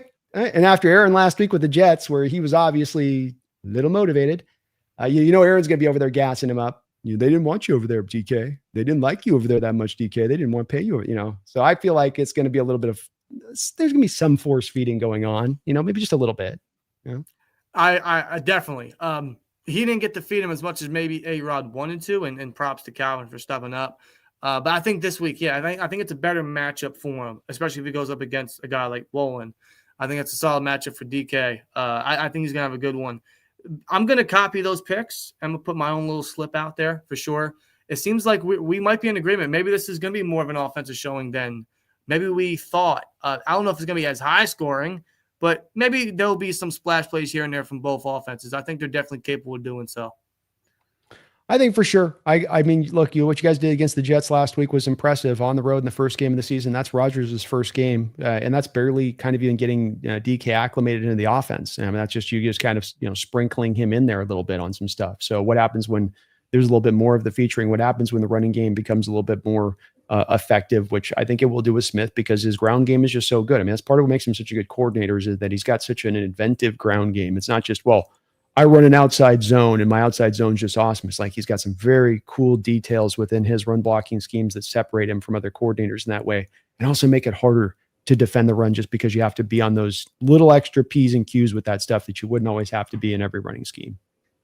Yeah, agreed. I think we're going to see a little more. Aaron Rodgers or DK didn't play any preseason, and that's them essentially coming off of the game film chair essentially. They didn't have any in-game chemistry. They didn't have any in-game cadence there. Now that with a whole week and what they did, they can only grow from here. They can only adapt and connect even greater, hopefully. Regarding Clint Kubiak, how do you think he did regarding Darnold and his running back usage? I know, wow, really? I know Smith and Jimba had a great game, but you think he didn't get cupped the ball enough? So I do think that they had training wheels on the offense for Darnold and that there was a lot of instruction of just go to the first read. And the first read was just a little too often Jackson Smith and Jigba. But the weird odd part about this is that you're bringing him in for the outside zone. You're bringing him in for under center stuff. Last year, we had the issue with taking on an air raid offense and living too often in the shotgun that comes with air raid.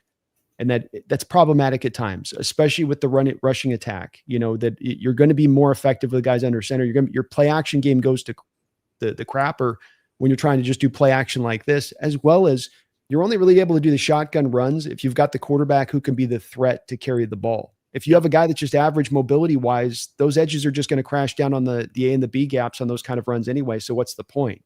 So I say this because last week we had the second lowest percentage of under center play action in the league at 8%.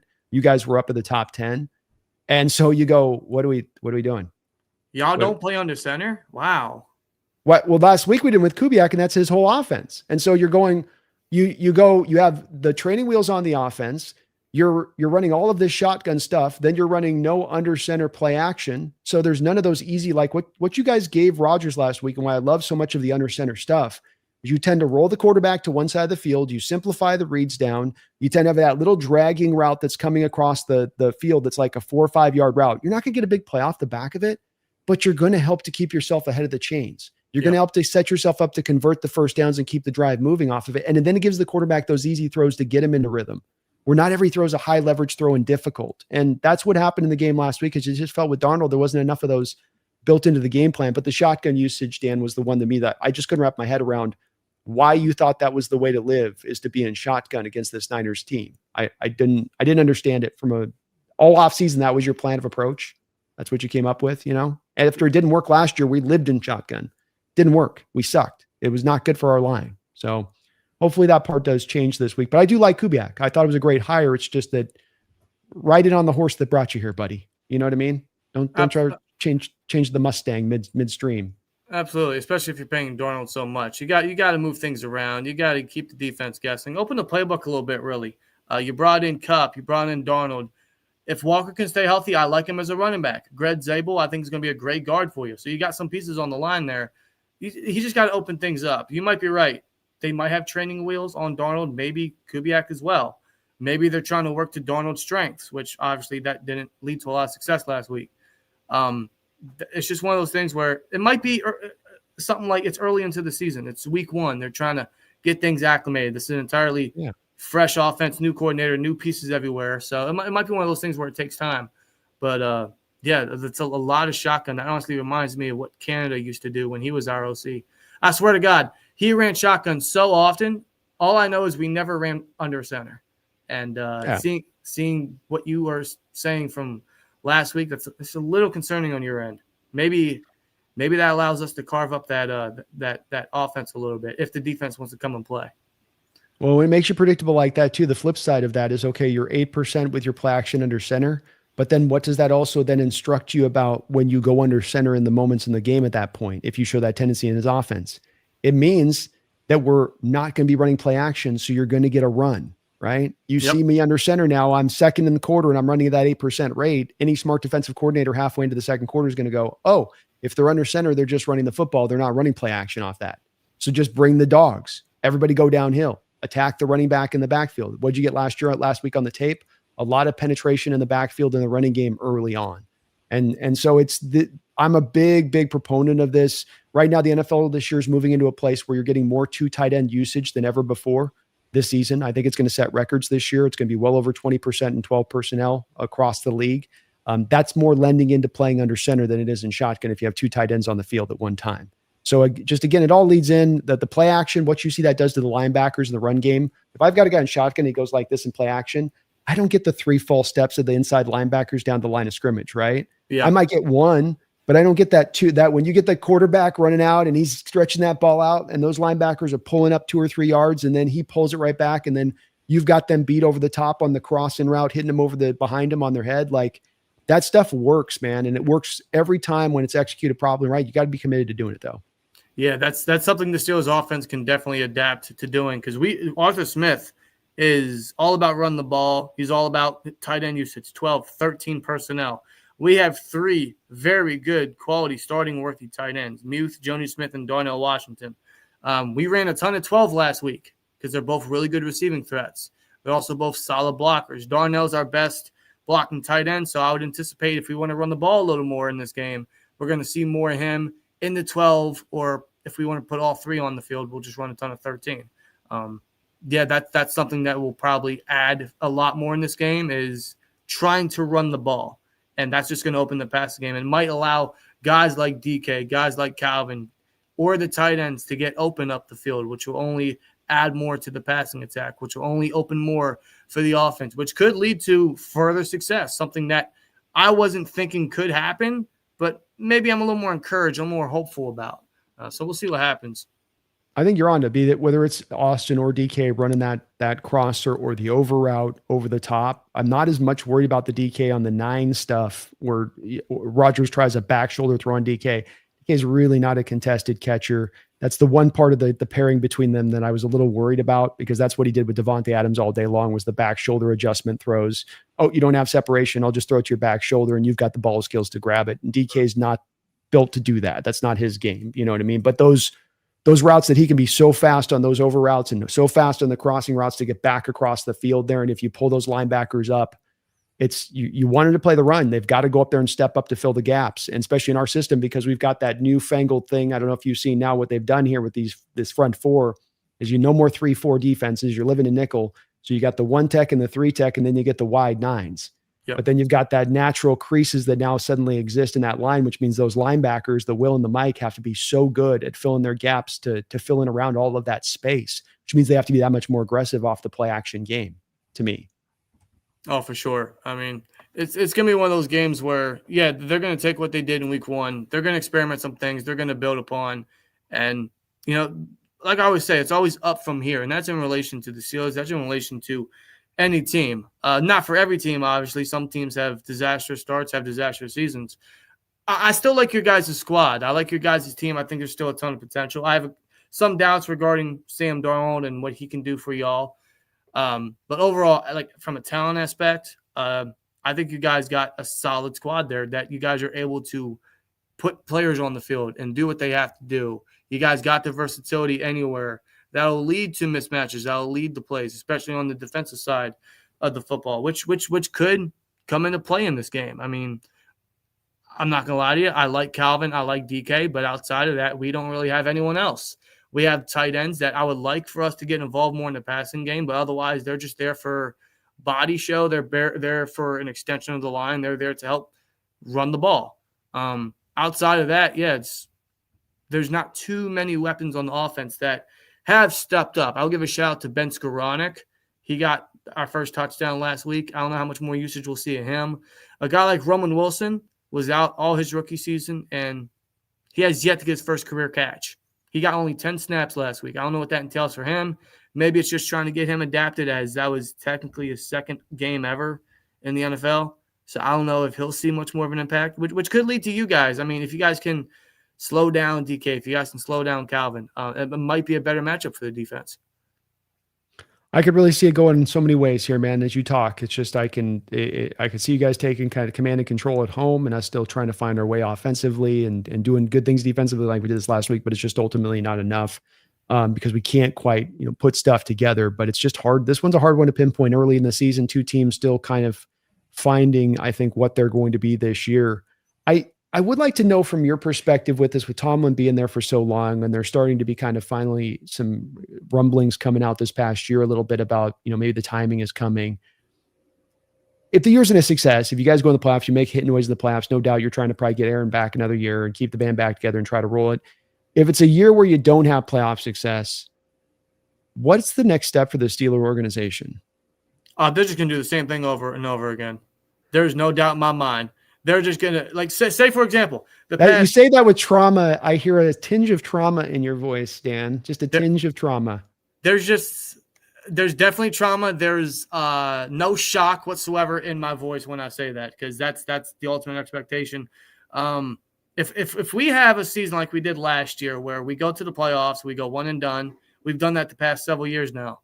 And then we just run the same thing over and over again. We run with the same coach. We run with the same scheme. Just a different cast of characters, and it ultimately leads at the end the same result. Typically a collapse in December, a blowout in the playoffs. Hopefully this year's different. Maybe A-Rod and what he can do and everything they've done will hopefully prevent that for once, because I don't want to see the same movie so many times. I already have, unfortunately.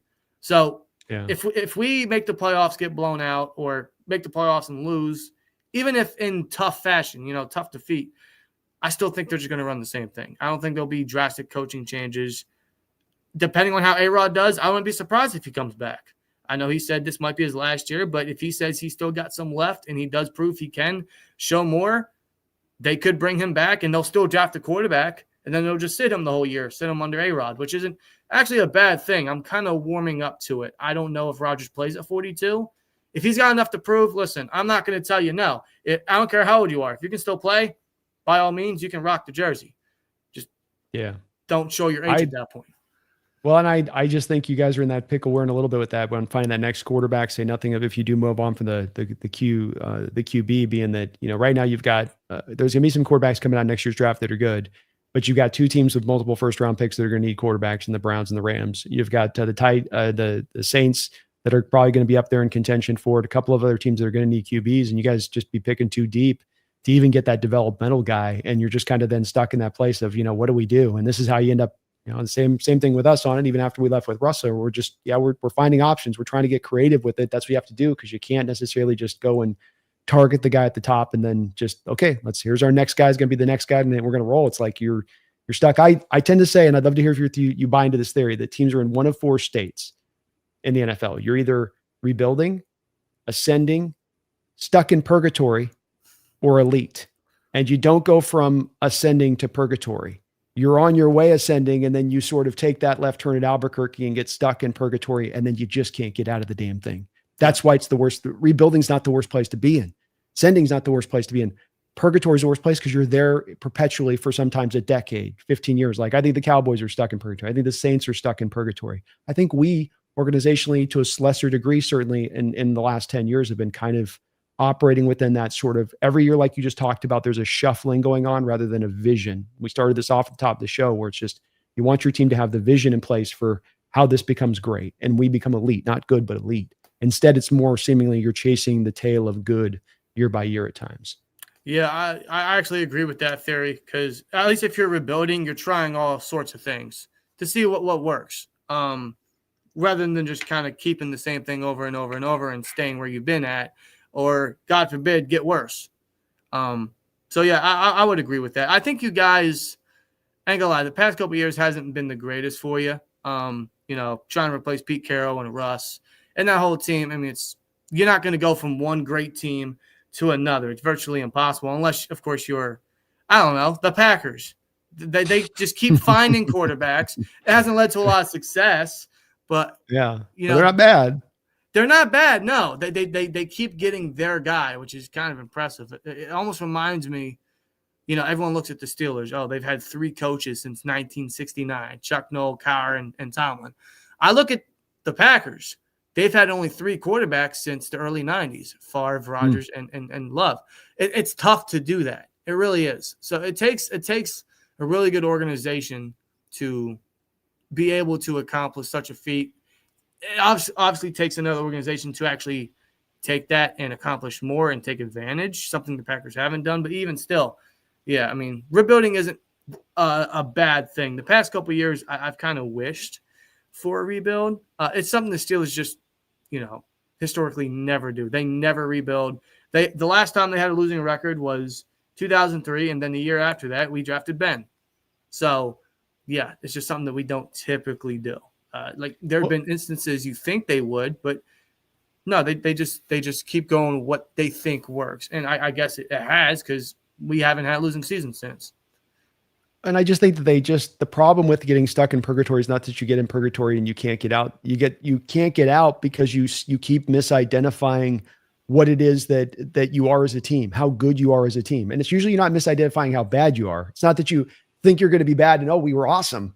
It's that you think you're going to be awesome and you're not awesome. And so you keep getting caught in that trap. And like you say, I'm the same way. It's like eventually like, hey, we got to dislodge yourself out of here, maybe a little bit of an extreme, but pull it down and just hit that reset button there and go. And I think we did a couple of years ago with the Russ trade and how we kind of did to a degree, but it is the place you just wonder about teams like us that get into that place. And I think you guys have a lot of similarities to that Packer team. I'll say the similar thing, like they get things right. I partially think like how you guys get things right, where they're beyond the coaches, the people that you've had in that building for like 30 years, like the way you guys scout receivers, for instance.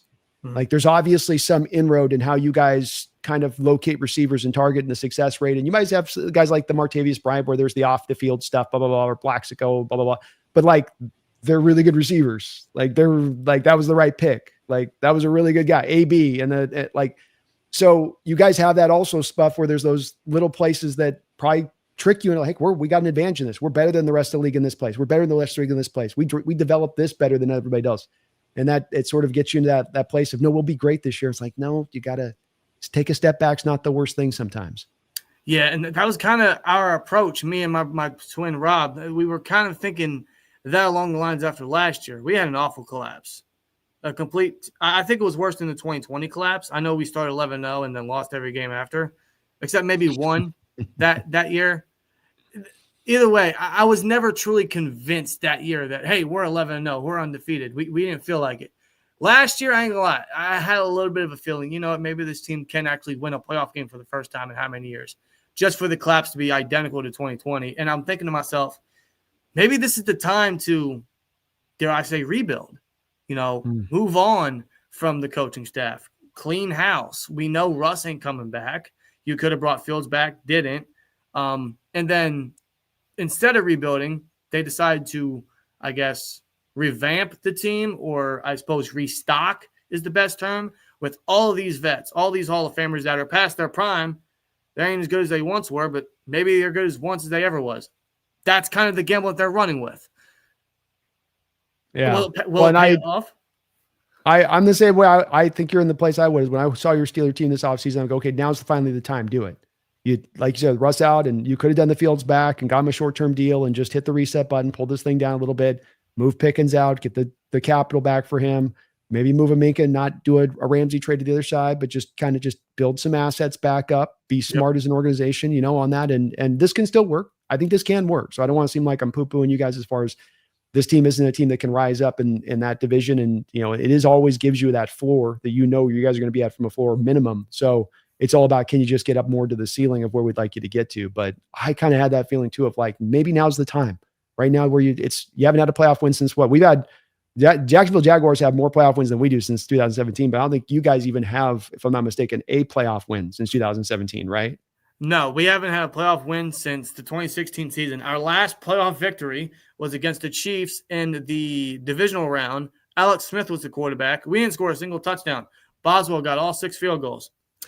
Good to see that he's remained very consistent. I love Boswell. That was our last playoff victory, and I'll give you a little historic stat here. I think this is the longest stretch the Steelers have had without a playoff win in franchise history.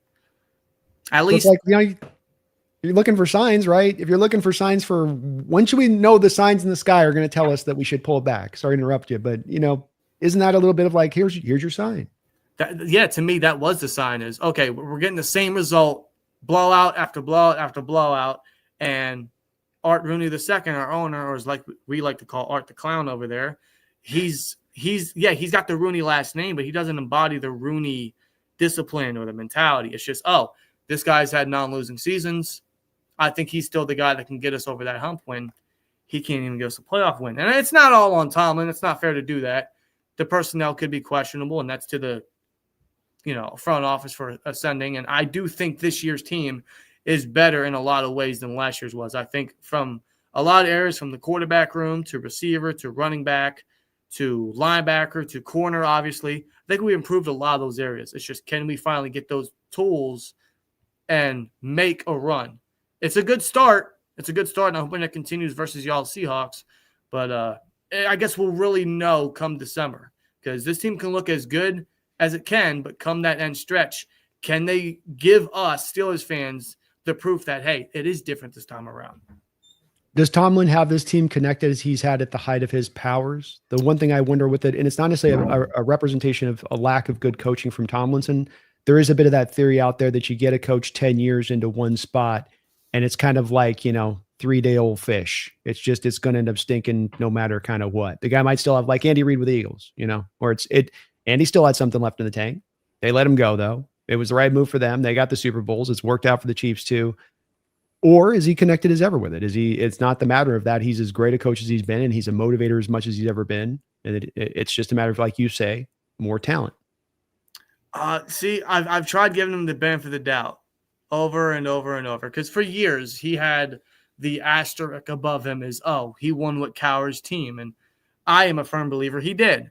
And then Ben retired, and I'm thinking, okay, this is the time for you to prove everyone wrong. You have your own quarterback now under your name and your label. Then they drafted Pickett. That didn't work out. He'll have his second chance next year because Tomlin's not going anywhere. he'll have his chance next year, and then maybe they can make a run. Because what they've done the last 3 drafts has been building the trenches and building the lines and pretty much bringing in all these weapons from all sides of the ball. And I'm thinking, okay, you got all these guys, you're building the trenches, you're trying to build where it all starts, right? And then grab all these other pieces, DK, Ramsey, all these other guys, and then go get your guy. And then we've seen with several teams in the past, most recently, Chiefs with Mahomes, Burrow with the Bengals, Purdy with the Niners, Hurts with the Eagles. They go for runs when these quarterbacks are so young and in rookie contracts. That is their mission. That is the front office's goal. And Tomlin will have that one last chance before his contract runs out. Can he do it? I'm firmly a believer he can't, because I think what we've seen now is what we're going to get until he's gone. But maybe he can prove me wrong. Maybe he can finally get the guy, because Kenny wasn't good. So if he gets a better quarterback that can actually make a jump, then maybe he can finally get that one thing that's been above his name that he won with Kyler's team. He can finally take that away from all those people, myself included. I think it all comes down to drafting the right guy, and obviously the picks working out, and especially coaching.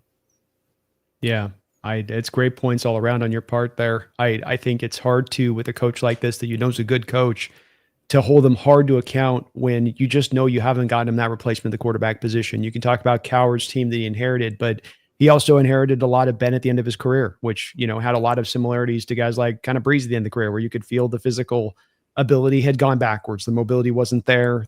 Wasn't able to make the same kind of throws he kind of once could. And you had to kind of go through a couple of those years and then haven't had the answer now on the other side that you've been able to give him. And it's kind of a tough break to be giving him all of these kind of, okay, here's Pickett. Okay, here's Rudolph. You have a guy named Duck at one point, right? Some Duck guy, Duck Hodges or something.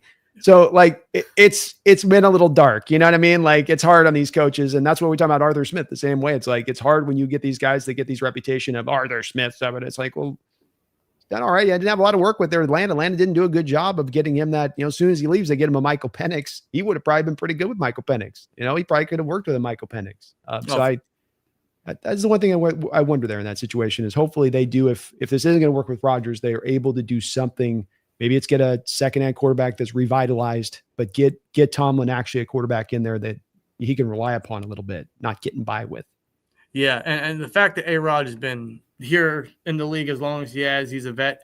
Tomlin really takes that experience to heart, knowing that he can trust that guy to do what he has to, compared to maybe a younger guy where he might limit him until he thinks he's ready. At least he knows with A-Rod, very much like Ben, when he had Ben, he trusted Ben more than anybody. This year, he's going to trust A-Rod more than anybody. So he's going to let him do what he has to do. Thus, it could lead to a better result. It could lead to a better season. It could lead to a playoff victory. I'll give Tomlin this, as much as I might critique him here or I might have my doubts regarding his future. He is a good coach, and he has overachieved with a lot less. I can't take that away from him. What he's done, non-losing seasons ever in his career, a lot of coaches wish they could do that, and Tomlin has been able to do it. So I'll give him credit there, but that honestly just might be what is on his Hall of Fame draft bus. He's never had a non-losing season. That's really the only thing he can staple his name onto. Well, one thing's for sure, it's an interesting thing to monitor and track, not only through this game, throughout this year, though, with your team. It's made you guys a lot interesting, that dynamic of Rodgers there, DK in the mix of it, and just to see if it can work. You can see how it can. You can see how maybe it's going to be hard necessarily, some volatile elements in there, but also that there's certainly that possibility, too, that this could all break in your guys' right direction when this is all said and done this year, too. I could see it going that way, man. I really could. A couple donations. We'll get close to wrapping up here. Thank you guys for watching today. If you can hit that like button for me, please do so. Maybe get subbed up as well. Let's please show Dan some love here. If you go down the description section below, I've got a link directly to their channel. It's Steel Twins, him and his twin brother. It's fun to watch. You can hear them just go and do sentences where they complete one sentence after another as they've had a thought. Like it'd be like, I think Jalen Ramsey is going to be Defensive Player of the Year. I think Metcalf is going off for 150 today. It's like that. It's awesome. But the twin connection is real. But these guys also do great content over there. They cover the Steelers in depth. Very entertaining as well in what they do. So please do go over there as he's taken 2 hours out of his day here to come and educate us here on this Steeler team. Sub on up, show him the love. It's free completely. Doesn't cost you a dime. I really do thank you, Dan, for today, taking that time as you have, man, and keeping in here for a couple hours. It's really just interesting matchup to look at, and so many different things come into play. And again, I think there's a lot of mirroring similarities between our teams and where we've been, where we're at, what we're looking to try to do, a little bit in how this is set up. Oh, definitely. Mark Sanchez, thank you for a couple of donations here at the end. Appreciate the $5 and the $2. Says the Chiefs preseason game is a great example of what this offense is supposed to look like. Way too vanilla for a season game against a rival. Indeed, we had seen it in the preseason, Dan. He's referencing this game against the Chiefs where we were under center, and those easy completions I talked about where he went over the whole game, and there's probably 5 or 6 of them on both rollouts to the strong side, rollouts back across the body, guy crawling back over in space across the formation post snap who set up like he was going to block.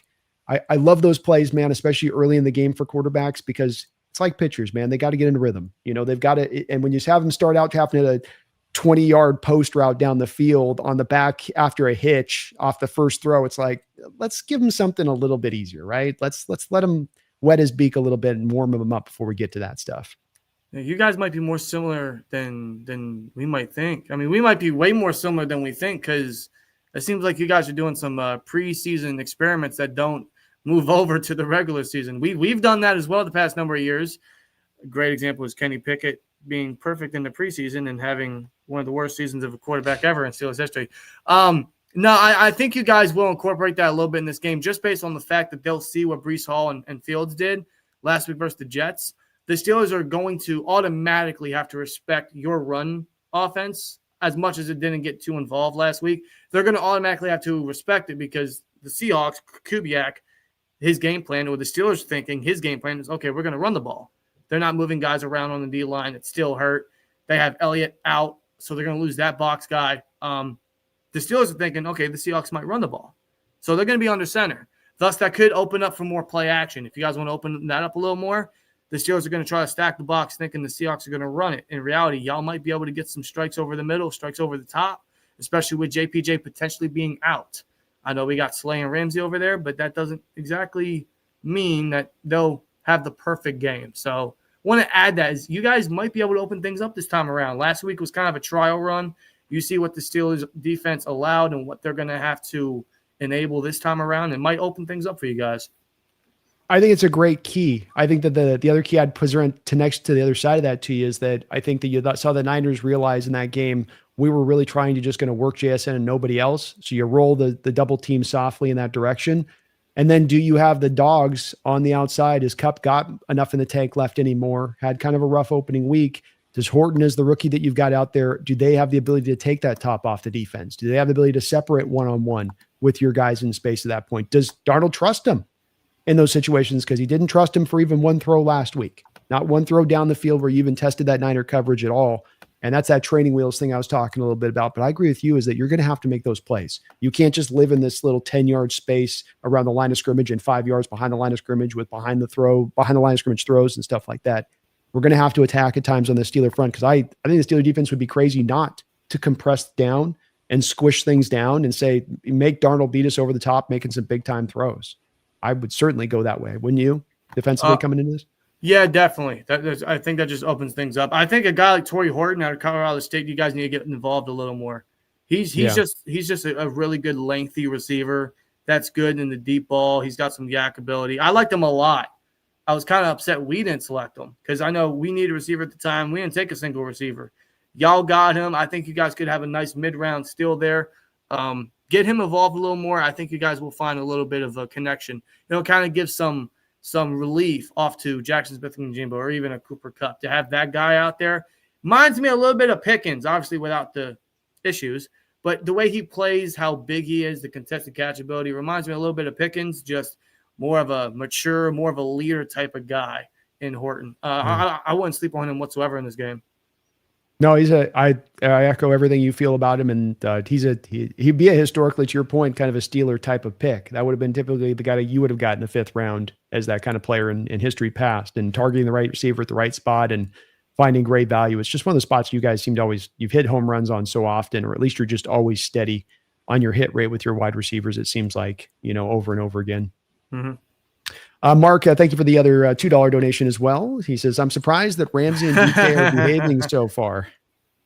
There's been no mess up in the locker room. They're boys in the locker room now. Ramsey, however, got very chippy, obviously, with Garrett Wilson. That's just the guy Ramsey is. DK, Yeah. He's been on his best behavior. I'm sure A-Rod's going to keep him under level. I know there were some drama concerns or diva concerns with DK. I don't know if you can confirm or deny such. I never viewed him as a diva. I mean, compared to Pickens, it's not that bad compared to what we're used to. Yeah. Yeah, no, it's not. I don't think you've got the Pickens issues that you dealt with him. With DK, no, I wouldn't say diva is the issue with him. There was stuff that happened last year that was problematic, but it goes deep. It's like, it's stuff like him and Tyler for years would go to the offensive coordinator and they'd done film study and they say, hey, we're seeing these routes opening up. Can we help to implement this in the game plan? And the OCs, the various OCs they dealt with would say, yes, you get to grub last year. They're submitting those. Both him and Tyler are, hey, we're seeing some stuff that can work. The OC's like, go F yourself. I'm not taking any of that into account. So it started to create some animosity there and some friction. It wasn't a fit there at the end of the day, as far as, probably between Grubb and what they were doing there. And that was, DK had kind of a right to be a little bit frustrated if you think about this, because in 5 of his 6 seasons here as a receiver, he was the second most targeted receiver. He wasn't the number 1 most targeted guy. You had a really hard time with isolating him and utilizing him like you would a number 1 receiver in your purposefulness in your approach. If this makes sense. I mean, this may be a bit vague, but in that we're not just in the flow of our offense going to kind of get you the ball here and there, but we're actually going to work to get you targeted and make sure we walk out of every game with 10 touches here or 10 throws your way. You're that kind of receiver that we've got to make sure that we're keeping that there, the stack. But instead, you get him into those cover 2, roll the coverage, stuck with the 2. And then what does the quarterback do when he sees that? Think about that. You got your X. He's getting pressed, trail coverage, safety rolls. You're not throwing that direction, right? You're going somewhere else, aren't you? You got Tyler Lockett over here with one-on-one. You're probably going back over to Tyler. So that's why it's important to actually have plays you script in, for instance, using him in the slot. Yep. Last year was the first year we started to use him in the slot. He was top 3 in receiving yardage through like week 7 or 8 when we were actually taking him out. Because what happens is when you move a guy in the slot, it's harder to double team him. I can't roll the safety up into the center of the field. I can roll him cover 2 to his side. But if I have DK in the slot, there's so many more things now I can do with him to try to now actually tangibly work him and actually make it a mode of, utilization right, in my opinion. So I think he would have, if he had some issues with how they used him, I think he had a leg to stand on in that, both from a target capacity and both from a functional offense capacity. You didn't set him up in the place to get the most out of him at all times. And that's where I'd be moaning about it too. He's 6 years in his career. It's not like 1 or 2 years of a problem. You're 5 years in and you're still not solving this issue that's been a thing where I can't do anything about the double teams. I can't do anything about the soft coverage rolling over the top every time. Yep. Well, it reminds me last year, towards the tail end, the defense was very stationary for the Steelers. So they didn't move guys around. Watt and Highsmith were very, very stuck on their sides. They never swapped. They never blitzed. Watt interior through the gaps or Highsmith, or never really blitzed in general. And that's easy for offenses to see. They see on the film, wow, these guys don't move around. We're going to chip them with a tight end, with a running back, and we'll have the right tackle or the right guard double team them. And it just eliminates that factor entirely. And then you're left with the guy pretty much with nothing to do. He can't help himself. And it leads to, the coaching kind of minimizing that guy's potential or his impact in the game when you know what he can do, and you're just hurting yourself and hurting the team in general. This time around, I don't get that sense yet. We are moving them around. We are blitzing more, so that's a positive. I don't think we'll use DK in the slot. He's primarily the X, obviously. Arthur Smith doesn't run a ton of 11 personnel. He never uses a slot receiver. I don't want to say never. He just doesn't do it a lot. In fact, he does it very low. It's probably his lowest percentage play or personnel that he uses. In fact, ever since his Tennessee days, I think he's one of the lowest, if not the lowest, in 11 personnel usage. So I don't think we use DK in the slot, but he's still effective at the X. Is that, I think he'll still be what we paid him to be. He'll still be worth the price tag and what we traded him for. Yeah, that's where you've got Arthur, who's going to be good enough. And this is the place we also failed DK with this, where if you didn't use him to the slot, you're going to go with more 21 personnel or 12 personnel, then you've got to have the way to pull one of the safeties up so that they don't get a cut off each half of the field deep on you with DK. And that's where Arthur Smith, free DK up in that way by making the run game much more functional than it was for us, because we struggled to open up holes. We struggled to find consistency in running the ball. And that just allowed those coverages to bury in deeper on DK. They didn't have the threat of the running game. So why do I got to bring the guy? I can go with a light box. I don't need to bring the safety down. So that's where there's a lot of ways to kind of slay that dragon of getting the most out of the productivity of DK. But that's why I also have confidence that Arthur will do it, because it's inherently there. You mentioned AJ Brown and him doing it for Tennessee. You're right. And I think he's going to do the same thing for DK over the course of the season, especially as your ground game can become more hopefully effective as the year goes along. But yeah, he had a leg to stand on that way. And Mark with another $5 here. Thank you for that, Mark. All the donos says, I told B this in describing DK. He's a fire that can warm your entire house. But if you handle him incorrectly, he can burn it down. Wow. He's definitely a live wire on the field at times. I will say that to him. He's drawn his share of 15-yard penalties over the years. The Niners got to a point where they were able to provoke him. Yep. They were actively talking about trying to do that in post-game about got him again. Yeah, got him again. So it sounds like he's done good with that, but that is one of the places with DK where the fire can definitely burn a little bit too brightly as far as the rage goes. And it's a good thing. You just want it steered in the right direction. Interesting. I hope we keep that in check, or especially A-Rod. Because the last thing we need is another receiver flipping out or crashing out 15 yards past the line of scrimmage, boxing with a DB. We don't need that. He crashed out a good amount. There was a variety of times where he absolutely did, give you crash outs where you're like DK. And he sometimes will go overboard with the block. He's a great blocker, but sometimes he'll do a little bit too much, and the referees are watching him for it and seeing if he's going to do it. And they're hands on the flag watching, because he'll get in there and really go with it. So you're just like, dude, just dial a little back. You don't have to dial all the way back. Just a little off the gas pedal there, DK. It doesn't have to be all the way down, but I will say he's in my background for a reason. I really respect him as a player. He plays hard every week. You can count on him every week to be out there. He was injured like only once here where he missed any kind of games. He's tough, complete in that way. There's some stuff to his game that's not all the way around. Like the contested catch stuff is the stuff maybe some of your fans might still not be kind of fully in it, where the big body, he's going to be able to go up, and he occasionally gives you that, but it's not a consistent part of what he does. That's not how he's going to go out there and win for you. You mentioned the yak, that's underrated on his part of the game, and he's got that well. But the going up and getting it, and you're feeling like a Calvin Johnson type of a catch from the back in the day, that's just not, he never got the hands quite refined down like that, right? They always kind of remained about where they were when he walked in, which it sometimes can get a little bricky. Just a little bit. Not all full bricks, but just half bricks. You know what I'm saying? Compared to what we're used with Pickens, where he was that contested catch guy. You throw it up there, the moon balls, he'll bring it down 9 times out of 10. But DK, different skill set, and I think he's got the ability to be able to use it with A-Rod at quarterback. I think it adds a different dynamic to the offense, rather than just relying on the moon balls and the deep passes and these guys to make circus catches to try to get down the field because we're desperate to do anything else. That'll have to open things up. That'll force the coordinator or the receiver or the quarterback to, open things around the offense, which will hopefully lead to something stronger. That way we're not trying to rely on the same old, and we can utilize this and that to get up the field and open plays up for this guy or help out the run game in that area. I think it adds more than what people might think for all factors of the offense.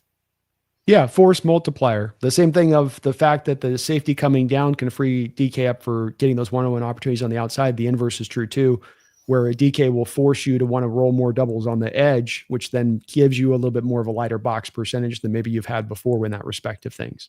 So there's also that added, now it helps your running game out a little bit more, Absolutely. And so hopefully it can work in that way. And I think it's going to be a good signing for you guys long-term, and you're going to be happy with the productivity you get out of him when it's all said and done. And maybe a guy that we're looking at down the road, by the way, with a couple 1,000-yard seasons there with the Steelers. And if he can be consistent, we may be talking about as a Hall of Fame player here down the line, because he's already up around 7,000 yards receiving, and he's not an old guy. He's only 28 years old or something like that. So still a lot left in the DK tank on that side of it, Dan. Well, we've crossed 2 hours here. I've pulled you for a good 2 long hours here. I really thank you for taking the time out and hanging with me here today and chopping up here just some interesting matchup. Not every matchup every week, as you got so many different interconnected parts, and you guys did so many things this offseason. There's a lot to turn over with your team and what you guys got going on, and a lot of still potential with you guys. But thank you for doing this today. I really appreciate it. No, we appreciate the invite. Thanks for having us on. Great discussion. Be happy to be here again for whenever the team faces off. Obviously, we play every like 3-4 years, something like that. It's not very often, but it's always good to talk with a fellow creator of a different team behind enemy lines and just kind of get a better understanding of what your team's about and what my team's about. It gives us a better outlook for the game because truthfully, this one could go either way. It's still so early in the season where both teams are still experimenting several things. So a lot could happen here. A lot of both teams, as we've talked about, have a lot of mirroring to them and that where they're at, where they're going, where they're trying to get to, the potential that they possess that you haven't seen all the way through, but is inside them and it's there. And you're right. It just makes this matchup that much more intriguing to watch with all of that at play. Folks, do me a favor, please, today. Again, back in the description section below, click that link that's down there. That's a link to the Steel Twins. That's him, Dan, and his brother Rob. They are twins. That part's fun there. And they are doing great content covering the Steelers team with a mighty amount of passion and a great amount of intelligence. And we need to show him some love here for taking 2 hours out of his day in the middle of an NFL season. Are you kidding me? Coming over here to chop this up. So show him some love. Hit that sub button over there. Hit the like button over here. Sleeper is your sponsor today. Please use my code NEST and they will sponsor you up to 100% of your first deposit, up to $100. So a little bit of money from me to you, and you sponsor the show at the same time. Some great picks going on throughout the year. We will hopefully see you again this year, actually, Dan, in the Super Bowl, that is. So maybe we can have a meet up on this down the road. Yeah, I know the odds aren't great, but any given Sunday, and that's the beauty of the NFL, man, we get a dream. We get a dream and we got to believe. So you never know, man. Maybe we're coming back around on this down the road again. I'd love to see it. Hey, a rematch from 05, man. Time to bounce the universe. That's what the tagline will be. Balance the universe. Hawks against the Steelers. I've always been crying for another Steelers versus Hawks Super Bowl. So listen, like you said, any given Sunday, anything's possible. I've been wrong about my team before. I love nothing more to be wrong about my feelings towards the end of the season again. So you never know. It's gonna be a wild season. But thank you so much for bringing us on. It was a great discussion. For those that might be new here, if you stuck around this long, thank you. Sub up to Brandon.